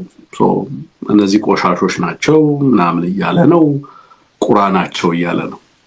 ይሄ በቅርቡ አንድ ሙዚቃ ተተለቀቀ። በጥቂት ሰዓታቶች ውስጥ በ30 እና 50 ሚሊዮን ህዝቦች በአፍሪካ ታይቶ በማይታወቅ ደረጃ ስለተሰማና ህዝብ ምላሽ ስለሰጠበት ሙዚቃ ነው። ይሄ የህዝብ ስሜት ነው። በነገራችን በራሱ ሰርቬይ ነው፣ ጥናታዊ ሪፖርት ነው። የኢትዮጵያን ህዝብ ስሜት ከምትለካባቸው፣ የህዝቡን ሪአክሽን ከምትለካባቸው መንገዶች አንዱ ይሄ ነው። እነሱ መጥተው ይሄኛው ተመስገን የሚባለው እኔ እንደው አንዳንዴ ዝም ብዬ እንደው ስለማመጣው ነው እንጂ this guy don't even know ምን እየሆነ እንዳለም አይገነዘብም። ባይዘወይ ምን አይነት ነገር ውስጥ እሱ ፐርሰናሊ በህይወቱ የማያውቀውን የማይገምተውን የማያስበውን ነገር አቺቭ አድርጓል። በቃ ለሱ ህይወት የተሟላ ነው። ባይዘወይ ለተመስገን ኦኬ፣ ተመስገን በህይወቱ ይሄንን መሆን አይችልም። ይሄ ስርዓት ነው የሰጠው እዚህ ጋር እንዲሆን ያደረገው። በሜሪቶክራሲ ቢሆን ሀገሪቱ የምትመራው ይሄ ሰውዬ የት ጋር መሆን እንዳለበት ያው ብዙዎቻችሁ የምትገምቱት ነው። እና አሁን እሱ ተናገረና አልተናገረ የሚለውን ነገር ምንም ለውይይትና ለምክክር ማነሳው ጉዳይ አይደለም። ምክንያቱም ምንም ቢል ምንም አይደለም አክቹሊ፣ ምክንያቱም ምንም እንዳልሆነ ስለምናቅ ማለት ነው። ይሄ ሰውዬ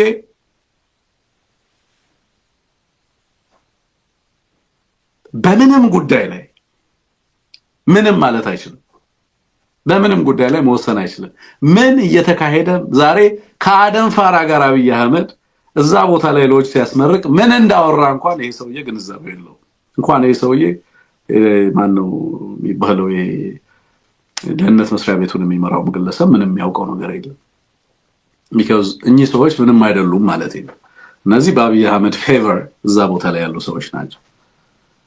ደመቀ መኮንንን ሲያነሳው አብይ አህመድ እዛው ስብሰባ ላይ አደም ፋራ በዚህ ኃይል ድምጽ ተመረጠ፣ ደመቀ ደግሞ በ900 ምናምን ብሎ ወደ 3ኛ አድርጎ ሲያመጣው ዳወዘን ኢንሰልት ቱ ደመቀ። ግን አይ ነው ደመቀ ምንም ማድረግ እንደማይችል ግን ይታወቃል። ምንም ማለትም አይችልም ማድረግም አይችልም። በዛ ደረጃ ተሸንፈሃል ፖለቲካሊ። ስለዚህ ምንም ነህ ፖለቲካሊ፣ ከተሸነፍክ ምንም አታመጣም። ይሄ ሰውዬ የሚያስቆመው ምንም ነገር የለም። አይ አማራ ክልሉ ጦርነት ይበቃል ማለት አይችልም። ባህር ዳርም ደሴም ሲሄድ ሂድ ተብሎ ነው የሚሄደው። ይሄ ምክትል ጠቅላይ ሚኒስትር አትበሉት። ኦኬ፣ ምክትል ጠቅላይ ሚኒስትር ማለት ከዋናው ቀጥሎ ማለት ነው አይደል? ቀጥሎ የለውም ሰውየው፣ ቀጥሎ የለውም። ስለዚህ እነዚህን ለውይይት አናቅርባቸው። እዛ ጋር ግን ስለ አሞራ ያነሳል። እንዴት ሀገርንና ህዝብን እንደሚነቅ ግን ትመለከታለህ። እዛ ጋር በንግግር ውስጥ ባይዘወይ በግልጽ ፍራስትሬሽን ነበር የማየው የነበረው። እኔ ደግሞ ስነ ልቦና ነው በንግግር ውስጥ ለምሳሌ ታሪክ ላይ ሲለጠፍ ታየዋለህ። ሽንፈት ነው። it's just surrender። የመጣው ነገር ምን እንደሆነ ገብቶታል።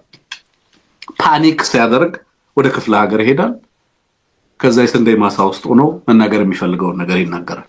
እሱን ነው እየተናገረ የነበረው ከታሪክ አንፃርም ለማንሳት እና የሚፈልጋቸውን ሰዎች ታሪኩን አዛብቶም ከልቶም ቀይ እንትን ብሎም ሲያቀርብ የምትመለከቱት ማለት ነው።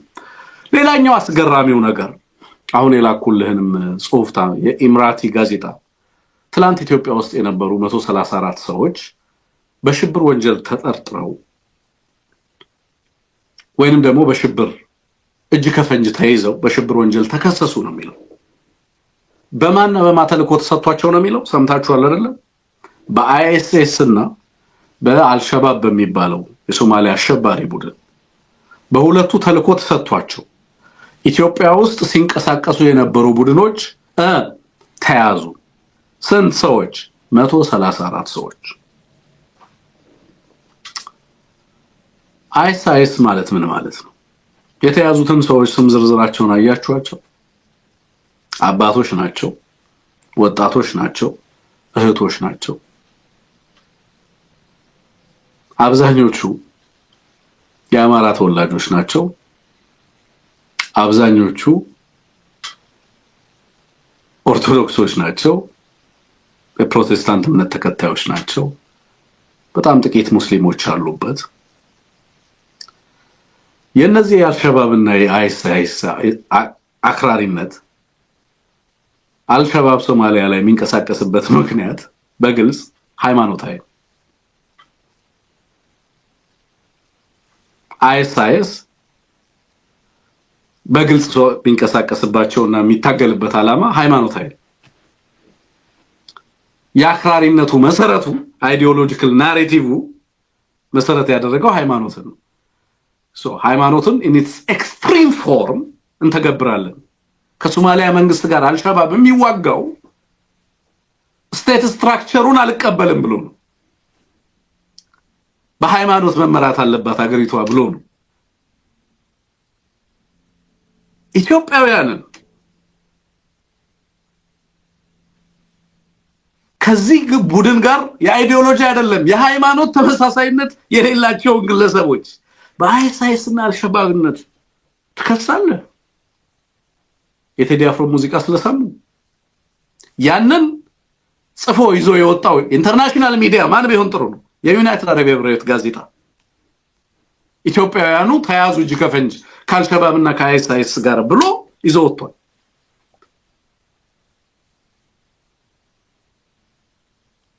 የቤተ ክርስቲያን ልጆች በሽብር ከአይኤስ እና ከአልሸባብ ጋር ተብሎ ምን ማለት ነው ጎበዝ? የጥቃቱን ልክ አስባችሁታል ወይስ ህዝቡ ምንም አያውቀው ነው? ደግሞ ይሄንን የሚያጋሩ የመንግስት ምናምን ሰዎች ወይ ደግሞ ምናምን አያለው ማለት ኢትዮጵያውያንን በአልሸባብ አሉ። አልሸባብና አይኤስ ሪክሩት ያደረጓቸው ሰዎች እንዳሉ ሰምተናል። ግን አካባቢዎች ላይ ክርስቲያኖች በተለይ አርሲ አካባቢ ላይ አደራጅተው እንደ አይኤስ የራሱን ሴል እስከ ደቡብ ወሎ ድረስ በነገራችን ያንን ሴል ለማደራጀት ጥረት እያደረገ እንዳለ በተደጋጋሚ ተናግረናል። አዲስ አበባ ላይ ወጣቶችን ሰብስበ የአልሸባብና የአይኤስ መዋቅር አካል ናቸው ብለ አይዲዮሎጂካሊ እና አልቃይዳ እና አይኤስ እና አልሸባብ እኮ አይዲዮሎጂካል እንትኖች ናቸው። መሰረታቸው ማህበራዊ ጉዳይና ማህበራዊ ቅራኔ አይደለም፣ ፖለቲካዊ ለውጥ አይደለም። እነዚህ ከዓለም አቀፍ እሴትን ኢትዮጵያንም ጨምሮ በጠላትነት የሚፈርጁ ቡድኖች ናቸው። ነገራችን እነዚህ ቡድኖች ኢትዮጵያንን ያውም በዚህ ደረጃ የጥቃቱ ልክ ድርብርብ ነው። አንደኛ በሽብር ሐሰት ነው። ልጆቹ የተያዙት ሙዚቃ ሲሰሙ ነው። በነገራችን ላይ የቴዲ አፍሮ ሙዚቃ ጮክ አርጋችሁ ከፍታችኋል ተብለው በየቦታው ከየቤቱ አጥር ሰብረው ሁላ ይዘዋቸው ሄደዋል። በሌላ በኩል አልሸባብና አይኤስአይኤስ የት እንደሚንቀሳቀስ አያውቁም። ኢቭን ለምን ምንድነው አላማው ራሱ ብትላቸው አያውቁም። አብዛኛው ኢትዮጵያዊ ምን ያህሉ ያውቀዋል? መሰረቱ ምንድነው? ለምንድነው ይሄ ቡድን ፑንትላንድ ላይ የሚንቀሳቀሰው የአይኤስአይኤስ ሴል፣ አልሸባብ ደግሞ ጁባላንድ ላይ በስፋት የሚንቀሳቀሰው ለምንድነው? እንግዲህ አርሲ ላይ በሃይማኖታቸው የሚገደሉ ሰዎች የአልሸባብ ቪክቲም የሆኑ ታርጌት የሚያደርጋቸው አይሲስ ታርጌት የሚያደርጋቸው ሰዎች ደግሞ በዚህ አገዛዝ በአሸባሪነት ይከሰሳሉ። ከዚህ ቡድን ጋር ግንኙነት አላችሁ ተብሎ ይሄንን ኤክስፕሌን ማድረግ በጣም ትቸገራላችሁ። ባይዘው ይሄንን ደግሞ የሚያስተጋባው የዩናይትድ አረብ ኤሚሬት መንግስት ጋዜጦች ላይ ጽፎ ይሄንን ሲያስተጋባ ደግሞ ተመለከታል። የግፉን ልክና መጠን ተመልከቱት። አንዴ ብቻ አይደለም ቪክቲማይዝ የምትደረጉት። ይገልሃል፣ ያፈናቅልሃል፣ መብትህን ይገፋል። ያንን ሁሉ ካደረገ በኋላ አልበቃ ብሎት መጥቶ ጥቃት የደረሰበትን ቪክቲሙን በሽብር ይከሰዋል። በሽብር መክሰሱ አይደለም ካልሸባብ ተልኮ ተቀብለሃል ይለዋል። ኢትዮጵያውያን ካልሸባብ ጋር በምን ቋንቋ ተግባቡ? ተልሚ የተገናኙ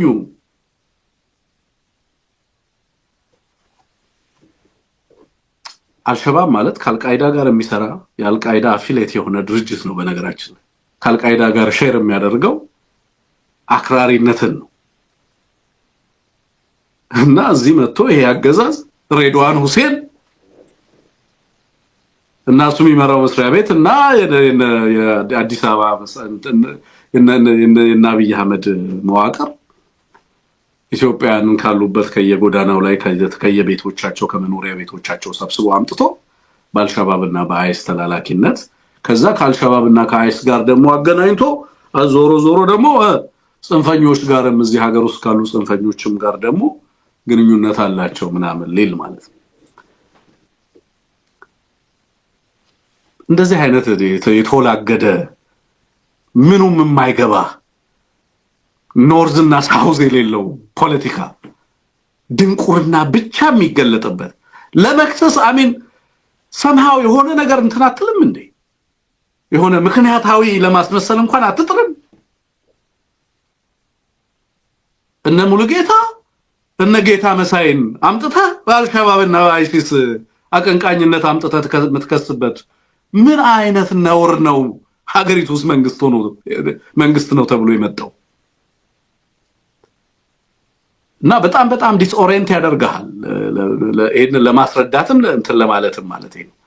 የግፉ መጠን ግን አሁን በዛ ውስጥ ቤተሰብ ሲሰማምን ልጆቹ አሁን እዛ ቁጭ ብለው ወላጆቻቸው አሁን ልጆቻቸው ከቤት ውስጥ በሙዚቃ ሰምታቸዋል ተብለው የተያዙባቸው አይኤስ እና አልሸባብ የሚለውን አሁን መሰረት ሚዲያ ዘግቦታል። ይዘዋት የሄዱት ልጅን ሙዚቃ ሰማሽ ብለው ነው። ከዛ ከጓደኞቿ ጋር ሙዚቃ የቴዲ አፍሮን ሙዚቃ ስትሰማ እንግዲህ ኢትዮጵያ ውስጥ ሙዚቃ እንደውም ብዙ ጊዜ ፓሲፋይንግ ነው እላለሁ ነው። እንደውም ሙዚቃ ወደ ማህበራዊና ፖለቲካዊ ንቅናቄነት ካልቀየረ ማህበረሰቡን አይጠቅምም ነው ማለት ነው። ወደ ፖለቲካል ንቅናቄ መገባት ካልተቻለ ህዝብ በእርግጥም በሙዚቃው ሳቲስፋይድ ሆኖ መጨረሻው ሙዚቃው እንደሆነ እንዳያስብ አክቹሊ መጋፈጥ እንዳለበት ህዝብ ካላወቀ ሙዚቃ ብቻ ሰምተህ ኮንፈርት ውስጥ የምትቀመጥ ከሆነ ለውጥ አታመጣም። ጭቆናውን በሙዚቃ ሰማኸው ማለት ነው። በአክቹሊ የምትኖረውን ጭቆና በሙዚቃ ደግሞ ሰማኸው፣ በምግብ በላኸው፣ በውሃ ጠጣኸው እንደማለት ነው። ወደ ተግባር ተኮር ንቅናቄ መገባት መቻል አለበት ነው አይደለም? ፖለቲካዊ ለውጥ መምጣት ካለበት በገባህ መጠን በምታምንበት መንገድ እንድትታገል ትገደዳለህ። ይሄ ሌላኛው ጉዳይ ነው። ሌላ መጨረሻ ላይ እንግዲህ አንድ ማነሳላችሁና የምሰጣችሁ መረጃ ፕሮፌሰር አብዲ ወሃብ ሼህ አብዲ ሰላም ይዞት የወጣው ይሄ ሶማሌላንድ ያሉ ጓደኞችን በትክክል ምንድነው እየተወራ ያለው ጅቡቲን ጨምሮ ምንድነው እየተወራ ያለው የሚለውን ነገር ለማጣራት ሞክሬያለሁ።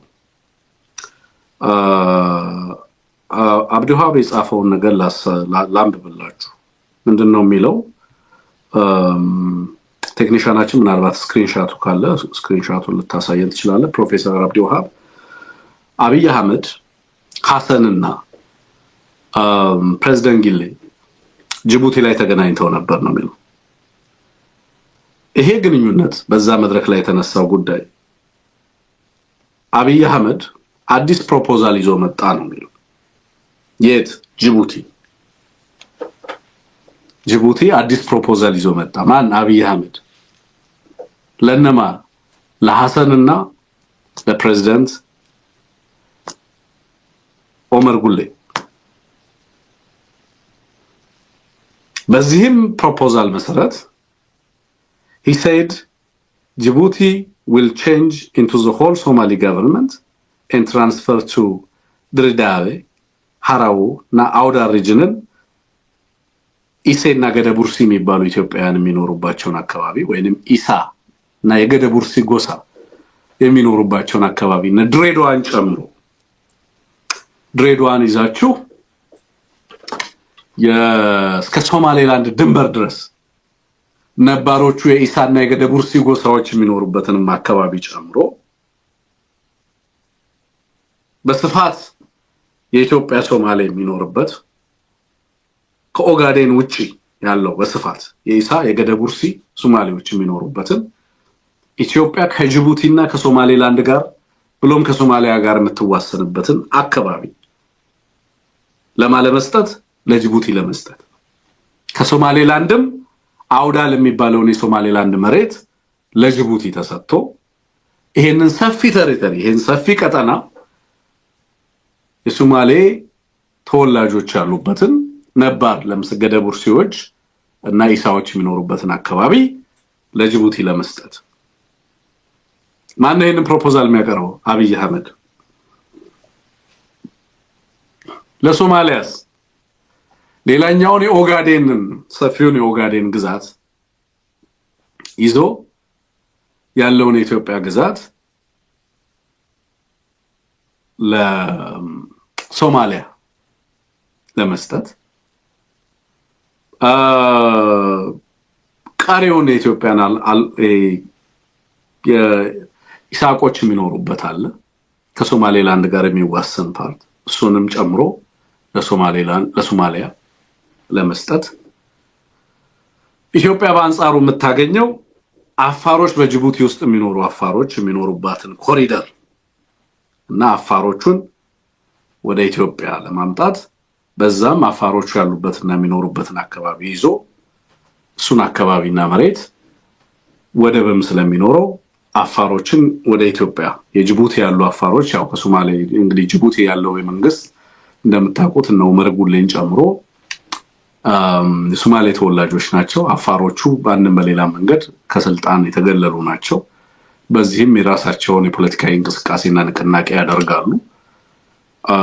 ሳድሊ አፋር ጅቡቲ ላይ በተለየ መንገድ ነው የሚኖረው። አንድ እንደውም ከጅቡቲ ጦር ጋር ከመንግስቱ ጋር ብዙ ጊዜ እየተዋጋ ነው ያለው። አፋር ለጅቡቲ ሰላም አልሰጠኝም ነው ጅቡቲ እያለች ያለችው። ጅቡቲ ይሄኛውን ቀጠና ይዛ አውዳልን ይዛ ድሬዳዋን ጨምሮ ሰፊውን የኢትዮጵያን ግዛት ይዛ ከሶማሊያ ጅቡቲ ላይ ከሚኖሩ ኢሳዎች ጋር አንድ ላይ ሆነው እንግዲህ ሀገር ትሆናለች ማለት ነው ጅቡቲ። ይሄንን የአፋሩን ኮሪደር ግን ለአብይ አህመድ ትሰጣለች። ይሄ አብይ አህመድ ፕሮፖዛል ነው። ሌላውን ሰፊ ኦጋዴንን ቀጠና ደግሞ ለሶማሊያ ሰጣለው። ይሄንን የሚጽፈው ፕሮፌሰር አብዲ ወሃብ ሼህ አብዲ ሰላም ነው። ይሄንን ፕሮፖዛል ይዞ መጣ የሚለው አብይ አህመድ ጅቡቲ ላይ ኢትዮጵያ ምን ታገኛለች? ኢትዮጵያ will get handover of the land of Afar in which is part of Djibouti, which is about 80 lands of Djibouti ነው የሚለው ወደ 80 የሚጠጋ I think እንትን ነው አፋሮች የሚኖሩበትን አካባቢ እና አፋሮች ዶሚኔት የሚያደርጉበትን የጅቡቲ ፓርት ነው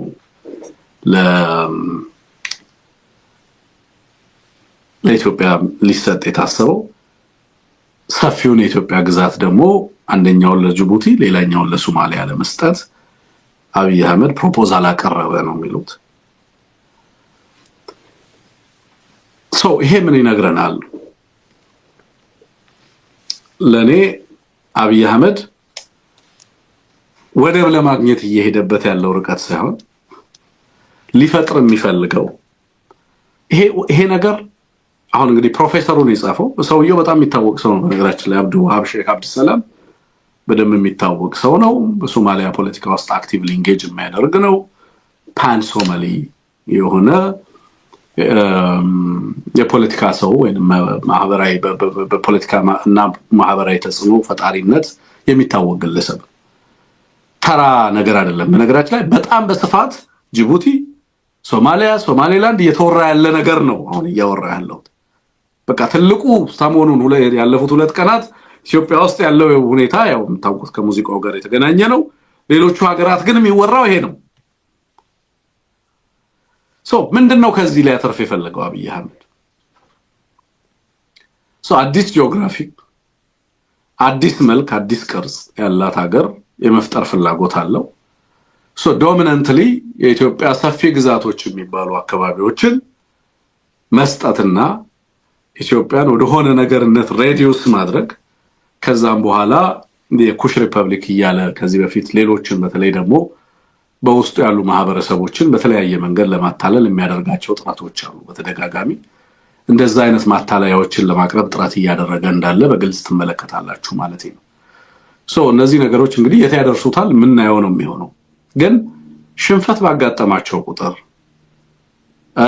ሀገራዊ መግባባትና ሀገራዊ ተጽዕኖ በመጣ ቁጥር ሁሉ ጊዜ የሽመልስ አብዲሳና አብይ አህመድ ቡድን ወዴት እንደሚገባ በግልጽ የሚታወቅ ነው። እንዲህ አይነት ነገር ውስጥ ዘሎ የሚገባበት ሁኔታ መጨረሻ ላይ እኛ እኮ የራሳችንን ምናምን የሚል ነገር ውስጥ እንደሚገባ ግልጽ ማሳያ እንደሆነ በደንብ እንድታውቁት ነው። በተለይ የሚታገሉ ኃይሎች አስቀድመው ይሄንን የነዚህን ሰዎች ማይንድ ሴት ማወቅ ያስፈልጋል። ከሌሎች ህዝቦች ጋር ኢትዮጵያ ውስጥ ከሚኖሩ ብሔር ብሔረሰቦች ጋር የሚደረገው ትብብር በኢትዮጵያ ውስጥ በሚመጣ ለውጥ ቁልፍ ሚና ያለው መሆኑን በደንብ መገንዘብ ያስፈልጋል። በቅርብ ጊዜ ለምሳሌ ሙስጠፋ መሐመድ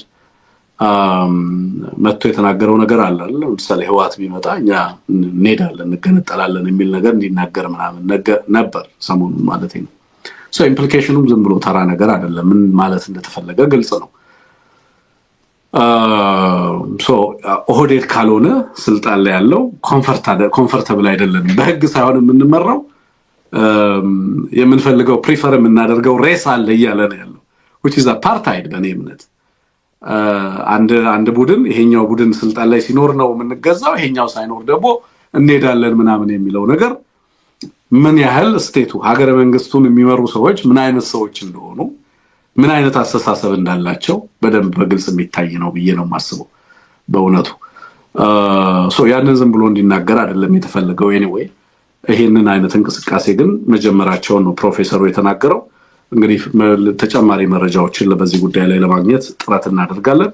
ሌላው ቀደም እንዳልኩት በኖርዝ እና ሳውዝ ኮርዶፋን የአልቡርሃን ጦር ከፍተኛ የጦር እንቅስቃሴ አድርጎ 4-5 የሚሆኑ ከተሞችን ነፃ አውጥቷል። በርካታ ድሮን ጃመሮችን መጠቀም ጀምሯል። በበርካታ አካባቢዎች ላይ አርኤስኤፍ ድሮኖች በተለያየ ቦታ ላይ እንደ ዝንብ እየረገፉ ነው ያሉት። በዚህም ምክንያት በጦርነቱ ላይ ከፍተኛ አቅም እንዲፈጠር አስችሎታል። አልቡርሃን የተሻለ አቅም እንዲፈጠር ሆኖለታል። ሌላው በአማራ ፋኖ ብሔራዊ ንቅናቄ አፋብን ዛሬ የነበረው ሁኔታ ነው። በተለይ የዚህ መካነ ሰላም ላይ የነበረው ነገር ራያ ላይ ያለውን ሰሞኑን እንግዲህ ቆቦ ላይ በጣም ከፍተኛ ውጊያ ሲደረግ ነበር። በጣም ኖርማላይዝ ተደርጓል። አየር ኃይል እንዳልኳችሁ በቃ አየር ኃይልና ድሮን ነው አሁን ያለው። ሌላው ሰው መዋጋት የቻለ አይደለም። ወታደሮቹን ተመልከቷቸው። አሁን ዛሬ መካነ ሰላም ላይ ከ300 በላይ ያገዛዙ ሰራዊት ነው ያለቀው። 170 ሰራዊቱ በአንድ ቦታ ላይ ተቀበለው ማለት ይሄ ለኢትዮጵያውያን ነው ማወራው ባይዘው እና ባለቤት የለውም ሰራዊቱ። ይሄም አያስደነግጥም። በነገራችን ላይ ህዝቡንም የሚያስደነግጥ ጉዳይ አይደለም። እኔም ሳወራው አሁን የሚያስደነግጥ ጉዳይ እንዳልሆነም አውቃለሁ። ማወራችሁ ግን መካነ ሰላም ላይ ከ300 በላይ ያገዛዙ ሰራዊት በአንድ ቀን ጥቂት የተረፉት 17 ናቸው። ሙሉ ክፍለ ጦር ነው በተንተኑ የወጣው። 17 ሰው ነው የተረፈው። ከዛ ውስጥ 17ቱ መሳሪያዎቻቸውን ይዘው ሻለቆቻቸውና ኮሎኔሎቹ እንትን ብለው ማለት ኤንድ ይሄ እንግዲህ የጦርነቱን እንትን ነው የሚነግራችሁ ማለት ምን አይነት ጦርነት እየተካሄደ እንዳለ ነው የሚነግራችሁ። በእንደዚህ አይነት ሁኔታ በወጣና በገባ ቁጥር 300 400 ሰው የሚያልቅበት ሰራዊት ውጤት ያመጣል ብላችሁ ታስባላችሁ? ለዛ ነው እዚህ ፍራስትሬሽን ውስጥ የተገባው። አደም ፋራን ይዞ እዚህ እዛ ይላል። በነገራችን ላይ አደም ፋራ ኢሳ ነው። ኦብቪየስሊ ከዚህ ጅቡቲ ላይ በሚደረገው አሬንጅመንት አደም ፋራ አዋጭ ነው ብሎ ሊያምን ይችላል። ኢሳና እንግዲህ ምን አይነት ስቴት ሊፈጥሩ ነው? ሆሞጂኒቲ ያለው ስቴት። እንግዲህ ኢትዮጵያውያን ገደቡርሲዎች እና ኢሳዎች የኢትዮጵያ ታሪካዊ ህዝቦች ናቸው። ማለት በጃንሆይ ቤተመንግስት ውስጥ ገደቡርሲዎች እና ኢሳዎች ባለቤት ናቸው። ማለት ቤተመንግስት ውስጥ ነበር፣ አዲስ አበባ ነበር የሚኖሩት። በነገራችን ላይ ጎሳ መሪዎች፣ የገደቡርሲ ጎሳ መሪዎች፣ የኢሳ ጎሳ መሪዎች፣ የገሬ ጎሳ መሪዎች፣ የአፋር ጎሳ መሪዎች በጣም በተከበረ ሁኔታ ነው ከሚኖሩ የነበሩት። እነዚህ ነባር ህዝቦች ናቸው። ሶማሊኛ ቋንቋ መናገርና ሶማሊያን ስቴት ማሰብ የተለየ ነው። ኦህዴድ የሚባለው ስብስብ ግን የሚያስበው እንደዛ ነው። የኢትዮጵያውያንን ሶማሊኛ የሚናገሩ ኢትዮጵያውያን እንዴት ኢትዮጵያ ውስጥ እንደኖሩ ግራ ይገባዋል ኦህዴድ። እሱም የሚያስበው እንዴ ሶማሊኛ ከተናገሩማ የሶማሊያ ነው መሆን ያለባቸው የሚል አስተሳሰብ ነው ያለው። ትግራይን አትሄዱም እንደሚለው ለምን ይመስላችኋል? they don't really understand conceptualize ማድረግ አልቻሉም ሀገሪቷን። አሁን እኮ ችግሩ ሀገሪቷን ኮንሰፕቹዋላይዝ ያደረጉበትን ሞዴል ጭምር ነው። እንዴት ነው የሚረዱት ሀገሪቱን? ሄዳ ሲያይ እዚህም ኢሳ አለ እዛም ኢሳ አለ፣ እዚያ ሄዳ አየ እዛም ገደቡርሲ አለ እዚህም ገደቡርሲ አለ፣ ሄዳ እዛም ኢሳቆች አሉ እዚህም ኢሳቆች አሉ። ሶማሌላንድ ላይ እዚህም ኦጋዴን አለ እዛም ኦጋዴን አለ። እንዴ እናንተ ታዲያ ዘመዶቻችሁ እዛ አይደሉ? ምን ትሰራላችሁ እዚህ? እኛም የራሳችንን ሀገር እናዋልዳለን ነው የሚሉት። እነዚህ ሰዎች እጅ ላይ ነው እንደ ደመቀ መኮንን ሀገር ያስቀመጡት፣ እነዚህ ስብስብ ላይ ያው መከራውና እንትኑ ቀጠለ። ኤኒዌይ ለማንኛውም ከሌሎች ህዝቦች ጋር የሚደረግ ትብብር ዛሬ ሁለት መግለጫዎች ተልከውልናል። ቴክኒሻናችን ከተላከ የጉሙዝ ህዝቦች ዴሞክራሲያዊ ንቅናቄ የሰጠው መግለጫ አለ። እዛው ደግሞ በቢዛሞ የሚገኘው የሚንቀሳቀሰው ደግሞ የአማራ ፋኖ ወለጋ አፋብን በወለጋ ማለት ነው በቢዛሞ እነሱም እንደዚሁ ከጉሙዝ ዴሞክራሲያዊ ንቅናቄ ቪዲዮዎች ደርሰውናል። ቪዲዮዎቹን አናሳይም፣ ምክንያቱም ይሄን ቻናል እንዲዘጋ ምናምን ስለሚሆን ማለት ነው። ሶ ቪዲዮዎቹን አናሳይም፣ ግን በጣም ከባድ መሳሪያ የታጠቀ ከፍተኛ ሰራዊት ያለው የቤኒሻንጉል ጉሙዝ ዴሞክራሲያዊ ንቅናቄ ኃይል በጣም በርካታ ሰራዊት ያለው በነገራችን ላይ ኦልሬዲ ከአፋብን ጋር በጥምረት የሚሰራ ማለት ነው እና አሁንም ከሌሎች አካባቢው ላይ ከሚንቀሳቀሰው በወለጋ ካለው የአማራ ፋኖ ጋር ከቤኒሻንጉል ያለው ኃይል እንደዚህ አይነት ጥምረቶች እንደዚህ አይነት ትብብሮች በፖለቲካውም ዘርፍ ትጥቅ ካነገበው ኃይልን ባሻገር ካሉት ጋር ደግሞ እንደዚሁ መነጋገርና ሀገርን ለማዳን በሚደረገው ጥረት ውስጥ የነቃ ተሳትፎ ማድረግ ነው። አሁን እነዚህ ሰዎች ቆስለዋል፣ አላገገሙም ከቁስላቸው። ዘፈን ያስዘፍናል፣ እየተሳደበ ነው እየወጣ ኦኬ። እንዲህ አይነት ሰዎች ምን አይነት ውሳኔ ሊወስኑ እንደሚችሉ ምን አይነት ሀገርንና ህዝብን የሚጎዳ ውሳኔ ሊወስኑ እንደሚችሉ ተገንዝቦ አስቀድሞ ስራዎችን መስራት ተገቢ ነው የሚለውን ነገር ላንሳ ብዬ ነው። መግለጫዎቹ ካሉ ልታሰማን ትችላለህ ቴክኒሻናችን የሁለቱን። ሌላው ሰብስክራይብ እና ላይክ አድርጉ። ይሄ ፕሮግራም ላይክ ካላደረጋችሁ እናንተ ብዙ ሰው ጋር አይደርስም። ፕሊዝ ላይክ አድርጉ። እንግዲህ ለኛ እንድትሰጡ የምፈልገው ነገር ፕሮግራሙን ላይክ እያደረጋችሁ ብዙ መረጃ ነው እየደረሰ ያለው። በነገራችን ላይ የሚያየን ሰው በጣም ብዙ ነው። አሁን እንደተረዳሁት እዚህ የሚያሳየን ቁጥር አይደለም እያየን ያለው ሰው ብዙ ሰው ጋር ይደርሳል ፕሮግራሙ፣ በሀገር ውስጥም በውጭ ሀገርም ማለት ነው። ስለዚህ ላይክ እያደረጋችሁ ብዙዎቻችሁ ተሳተፉ ማለት ነው። ላይኩን ቢያንስ ከ1000 በላይ እንዲደርስ ብናደርገው ጥሩ ነው። ብዙ ሰዎች ጋር ፕሮግራሙ እንዲደርስ ስለሚያደርግ ከወለጋ ክፍለ ሀገሩ በፊት ከእንትን ብታሰማን ጥሩ ነው። የጉሙዝ ታጣቂዎች የጉሙዝ ዴሞክራሲያዊ ንቅናቄዎች የነሱን መግለጫ አንስ ምንድነው በሰሞኑ እንግዲህ ይታወቃል ይሄ አምባገነን ስርዓቱ በክልላችን ብሎም አልፎ ተርፎ በኢትዮጵያ ውስጥ ምርጫ እናካሄዳለሁ ብሎ በዝግጅት ይገኛል። ሆኖም ግን ይህ የፈረሰው መንግስት ወይም ራሱን ለመግዛት ወይም የራሱ የፈረሰን መንግስት ወይም አምባገነን ስርዓቱን ለማስቀጠል በተለያዩ እነዚህ ወንበር በሚያሞቁላቸው የሱ ውሾችና ወሮበሎች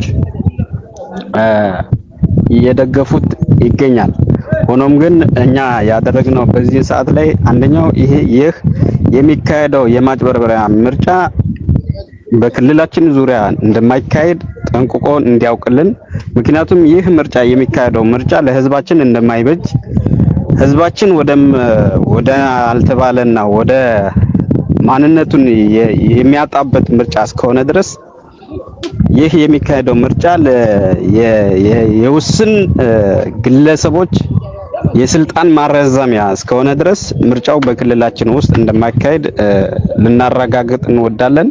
ሌላኛው በክልላችን በርካታ አካባቢዎች በእምቅ ሀብት አለን። ይህ እምቅ ሀብት ግን የክልሉ ወጣትና የክልሉ ህዝብ የተጠቀመበት አይደለም። ይህ የክልሉ ህዝብ ምንድነው ያደረገው? አሁን ያለው አምባገነን ስርዓት ቀጥታ ምንድነው በጉምዝ ወጣት ደም በጉምዝ ስም እየነገደበት ወርቁን ቀጥታ ምንድነው ኢትዮጵያን ለመጨፍጨፍና አልፎ ተርፎ የክልሉን የጉምዝን ህዝብ ለመጨፍጨፍ የተለያዩ መሳሪያ ግዢ የሚፈጽመው በክልላችን ሀብት ነው። ስለዚህ ይህንን የክልላችን ሀብት ከዚህም በኋላ ማንኛውም ለዚህ የአምባገነኑ ስርዓት ለዚህ አምባገነን ስርዓት የሚደግፍ አካል ካለ እርምጃ የምንወስድበት መሆኑ። ሌላኛው የምህረት አዋጅ ነው። ከዚህ በኋላ ምህረት አዋጅ ነው ያደረግነው። ለበርካታ አመታት በክልላችን ዙሪያ ህዝባችን እንዲጠላ በሌላ ወንድም ህዝብ ጋር በማንነቱ እንዲጣላ የራሱን ቅጥረኛ ቀጥሮ ይህ የጉምዝ ህዝብ እንዲጣላና ማንነቱ እንዳይታወቅ እየሰራ ይገኛል። አሁንም በመስራት ላይ የሚገኝ አምባገነን ስርዓት ነው። ይህንን አምባገነን ስርዓት ግን አንዴና ለመጨረሻ ለማስወገድ ማንኛውም የአምባገነን ስርዓቱ በማወቅም ባለማወቅም አምባገነን ስርዓት ጋር የሚሳለፈው ማንኛውም የአምባገነን ስርዓቱ ጠባቂ ከዚህም በኋላ እኛ ከሌላ ብሔር ወንድም ጋር የኛን ስርዓት የኛን ዓላማ የገባው ሰው እኛ ጋር ተባብሮ እኛ እንቀበላቸዋለን። ይሄንን አምባገነን ስርዓት ለመጨረሻው እናስወግደዋለን። ሆኖም ግን ምህረት አዋጁን ተቀብሎ እኛን የሚደግፈን እንቀበላቸዋለን። የአንድና የመጨረሻ ትግላችን እስከሆነ ድረስ እኛን ተቀብሎ አምባገነን ስርዓቱን ጠልቶ የፈረሰ መንግስትን ጠልቶ ወደኛ የሚቀበለን እንዲደግፈን እንቀበላለን የሚል እናምተናለን። ስለዚህ በአካባቢያችን አሁንም ውጊያ እየቀጠሉ ይበቃል። ከቢዛሞ የተላከልን እንስማ።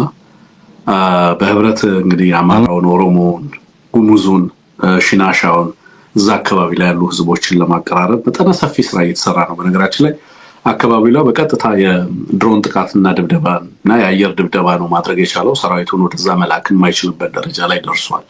አሁን በቀጥታ በአየር እና በድሮን ነው ንጹሐንን ቪሌጁን እንዳለ የህዝቡን መኖሪያ ቀይ ነው የሚመታው።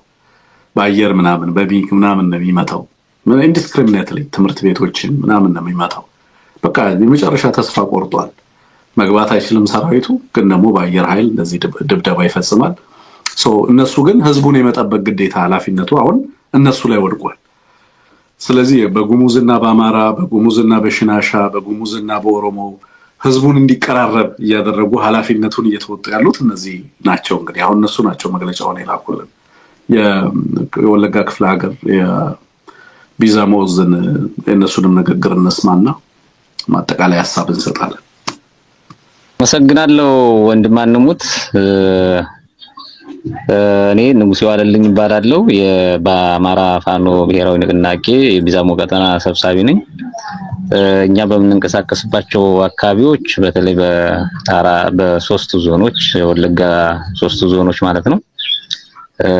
በዋናነት እንግዲህ በእነዚህ ቀጠናዎች እንደምንንቀሳቀስ ያው ሁሉም የሚያውቀው ነው። ስለዚህ አሁን በእነዚህ ቀጠናዎች ምንድነው የአገዛዙ እያደረሰ ያለው? በእግር ብዙ ሙከራዎችን አድርጎ አልተሳካም። ብዙ ኪሳራዎች ስለገጠሙት አሁን የመጨረሻ ትግሉ እያደረገ ያለው በድሮንና በጀት መደብደብ ነው የጀመረው። ሰሞኑን በተለይ በዚህ ሳምንት ብዙ አካባቢዎች ላይ ድሮን አሰሳ በማድረግ በጀት ሲደበድብ ቆይቷል። ከዚህ ከ3 ሳምንት በፊትም በተደጋጋሚ እንደዚህ አይነት ነገሮች በተለያዩ ወለጋ አካባቢዎች እንደዚህ ነገሮች ሲተገብር ቆይቷል። ይሄ ማሳያው እንግዲህ የእግረኛ ጦሩ ምን ያህል እንደተመታበትና እግረኛ ጦሩን እኛ በተቀጣጠርንባቸው ቀጠናዎች ለማስገባት ምን ያህል አቅም እንዳጣ የሚያሳይ ነው። በአጠቃላይ እያደረገ ያለው በድሮን እና በጀት በመጨፍጨፍ እንግዲህ ማህበረሰባችን የአማራውም የኦሮሞም ህዝብ ማህበረሰብ ማለት ነው የዕለት ተዕለት ኑሮውን በአግባቡ እንዳያከናውን የሽብር ስራ እየሰራበት ነው። ለዚህም እንግዲህ በተለያየ ሰዓት ያደረጋቸው ያው እንግዲህ ጫካ ላይ በተለያየ ቦታ ላይ ትግል ስለሚደረግ እንደዚህ አይነት ድምጾች እንደሚገቡ አክቹሊ ቴክኒሻኖች ያስቀድሜ ተናግሬያለሁ። የኔ ጥፋት አይደለም ድምጾች እንደዚህ አይነት ድምጾች እንዲወጡ። ስለዚህ ከአምልጦ የመጣ ድምጽ ነው ማለት ነውና ይቅርታ ጠይቃለሁ። ለሱ መቀጠል ትችላለህ። አየር ጥቃቶች ማህበረሰቡ በጣም በሽብር ደርሶበት እየተጨነቀ ያለበት ሁኔታ ነው ያለው እና አሁን ወቅቱ በዚህ አካባቢ በወለጋ አካባቢ በዚህ ወቅት የእርሻ ማሳ ተለቅሞ የሚጸዳበትና ለዘር የሚታረስበት ወቅት እንደመሆኑ መጠን ይሄንን ስራውን ከቀልብ ሆኖ ማህበረሰቡ ስራውን እንዳይሰራ ሌላ ማህበረሰቡ ላይ ቀውስ እየፈጠረ ነው ያለው ማለት ነው። አጠቃላይ አገዛዙ ይሄን እያደረገ ነው ያለው። በእኛ በኩል ግን በምላሹ በዚህ ልክ አገዛዙ በዚህ ልክ ማህበረሰባችን ላይ ብዙ ጉዳቶችና ማስጨነቆችን እየሰራ ባለበት ሰዓት እኛ ደግሞ ግንዛቤ ማስጨበጫና ህዝቡን የማረጋጋት ስራ እንደገና እንደ ድርጅትም ደግሞ በራሳችን እንቅስቃሴ አንዳንድ ጉዳዮችን እያስተካከል የሪፎርም ስራና አንዳንድ ወታደራዊ ስልጣናም ጭምር እየሰጠን ያለንበት ወቅት ነው የምንገኘው። ከዛ ባለፈም በተለያዩ ጊዜያት ጠላት ጋር የሚደረጉ የሽምቅና የመደበኛ ውጊያዎችንም ጭምር እያከናወን እንገኛለን። አጠቃላይ ወለጋ ላይ በአገዛዙና በእኛ መካከል በሚደረጉ አንዳንድ ውጊያዎች ያው አካባቢው በጣም ሰላሙ የታወቀ እና ሰላሙ ያልተረጋጋ አካባቢ ያልተረጋጋ መሆኑ እንደታወቀ ነው ማለት ነው። እኔ ጋር ያለው ሐሳብ ይሄን ይመስላል።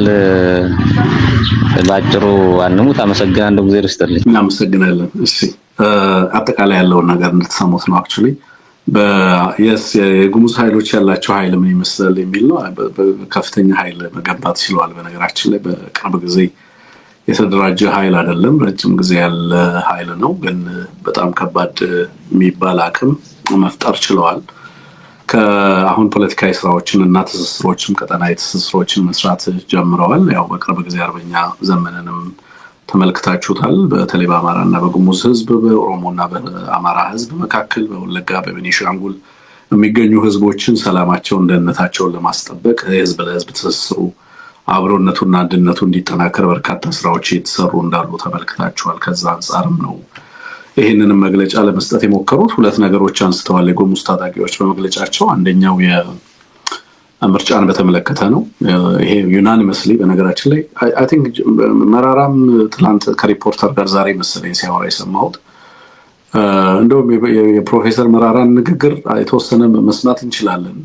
ምርጫውን በተመለከተም የሚያነሳቸው ነገሮች አሉ። ምናልባት እሱን ምርጫውን ብቻ በተመለከተ የሚያነሳውን ነገር ካገኘህልኝ ቴክኒሻናችን ተጫውትልን ትችላለህ። ምንድነው የሚለው ምርጫውን በተመለከተ ምንም ለውጥ የለውም ምርጫው ቢደረግም ባይደረግም ነው። ይደረጋል in the coming 1 month ግን ምንድን ነው የሚሆነው ከዛ በኋላስ የሚል ጥያቄ እንደውም ያነሳለታል ለጋዜጠኛው። እሱ ምናልባት ሰምተን መሬት ላይ ያሉ ኃይሎች የታጠቁ ኃይሎችም ምን እንደሚሉት ምርጫውን በተመለከተ ያልታጠቁ ደግሞ ኃይሎች አዲስ አበባ ያሉ ኃይሎችም ምን እንደሚሉ ደግሞ እዚህ ጋር መስማት ትችላላችሁ። እስኪ እንስማው።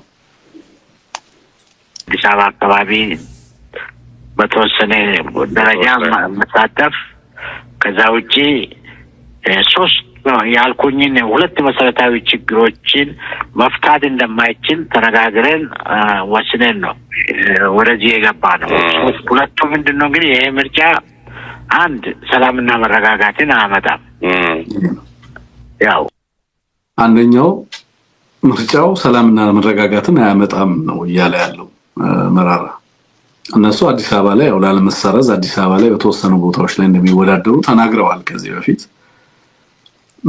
አሁን ግን እያለ ያለው እንግዲህ በምርጫው የሚወዳደሩ ኃይሎችም ምንም የሚመጣ ነገር የለም ግን በቃ እንሳተፋለን። ያው አዲስ አበባ ላይ እንዳንሰረዝ ተሳትፈናል ግን ተናግረናል። ምርጫው የሚቀይረው ነገር የለም እኛም ራሳችንን እንደ ፖለቲካል አክተር አንቆጥርም ነው እያለ ያለው። ምንም because እሺ ተመረጥክ what ምንድነው የሚመጣው? የሚቀየር ነገር አለ? ምንም የሚቀየር ነገር የለም ነው እያለ ያለው። መሬት ላይ ያሉትም ሰዎች ትግል ላይ ትጥቅ ትግል የሚያደርጉትም አሁን እንግዲህ የቤኒሻንጉል ጉሙዝ ታጣቂዎች የሚያነሱትን ሰምታችኋል። ምርጫውን አናካሄድም እንደውም እዚህ አካባቢ ላይ ያለውንም ማዕድን እያወጣችሁ ነው የምትዋጉት እሱንም እናስቆማለን እያሉ ነው። በሌላ በኩል ግን ምርጫ እንዲካሄድም አንፈቅድም ነው የሚሉት። ምክንያቱም ምንም የሚያመጣው ለውጥ የለም እንደውም በህዝባችን ላይ ጉዳት ነው የሚያመጣው ነው የሚሉት። በአዲስ አበባም ያሉት ምንም አገዛዙ ምንም ምርጫውን ምንም ቢያደርገው ምንም የሚመጣ ለውጥ የለም እያለ ነው መራራ። እንግዲህ አያስረውም እንጂ ሌሎች ቢሉት ይሄንን የሚያሳስር ነገር እንደሆነ ገምታለሁ። ኤኒዌይ እንስማው። ብቻ እንግዲህ አንድ ወርም አይደለም እኮ አንድ ወር ተኩል ነው እሱ። ከዛ በኋላ ይታወቃል። ኢትዮጵያ ውስጥ ያለው ኦሮሚያ አካባቢ፣ አማራ አካባቢ፣ ትግራይ ራሱ ደግሞ ራሱን ችሎ ነው እየተንቀሳቀሰ ያለው። ይሄንን የሚለውጥ ምርጫ መሆንና ያለመሆኑ በአንድ ወር ተኩል ውስጥ ነው የምናየው ማለት ነው። ጊዜ አይደለም። ስለዚህ እኛ ያልነው ሰላምና መረጋጋት እንደማመጣ በእርግጠኝነት በራሳ ገምግመናል። ሁለተኛው ማምጣት የማይችለው ደግሞ ከዚህ ዲሞክራሲያዊ ስርዓት ይወለዳል ወይ ተስፋ አለው ለመወለድ የሚለውን ገምግመናል። በራሳችን ግምገማ መወለድ እንደማይችል በእንደዚህ አይነት ሁኔታ ተግባብተን ነው የተለያየ ነው።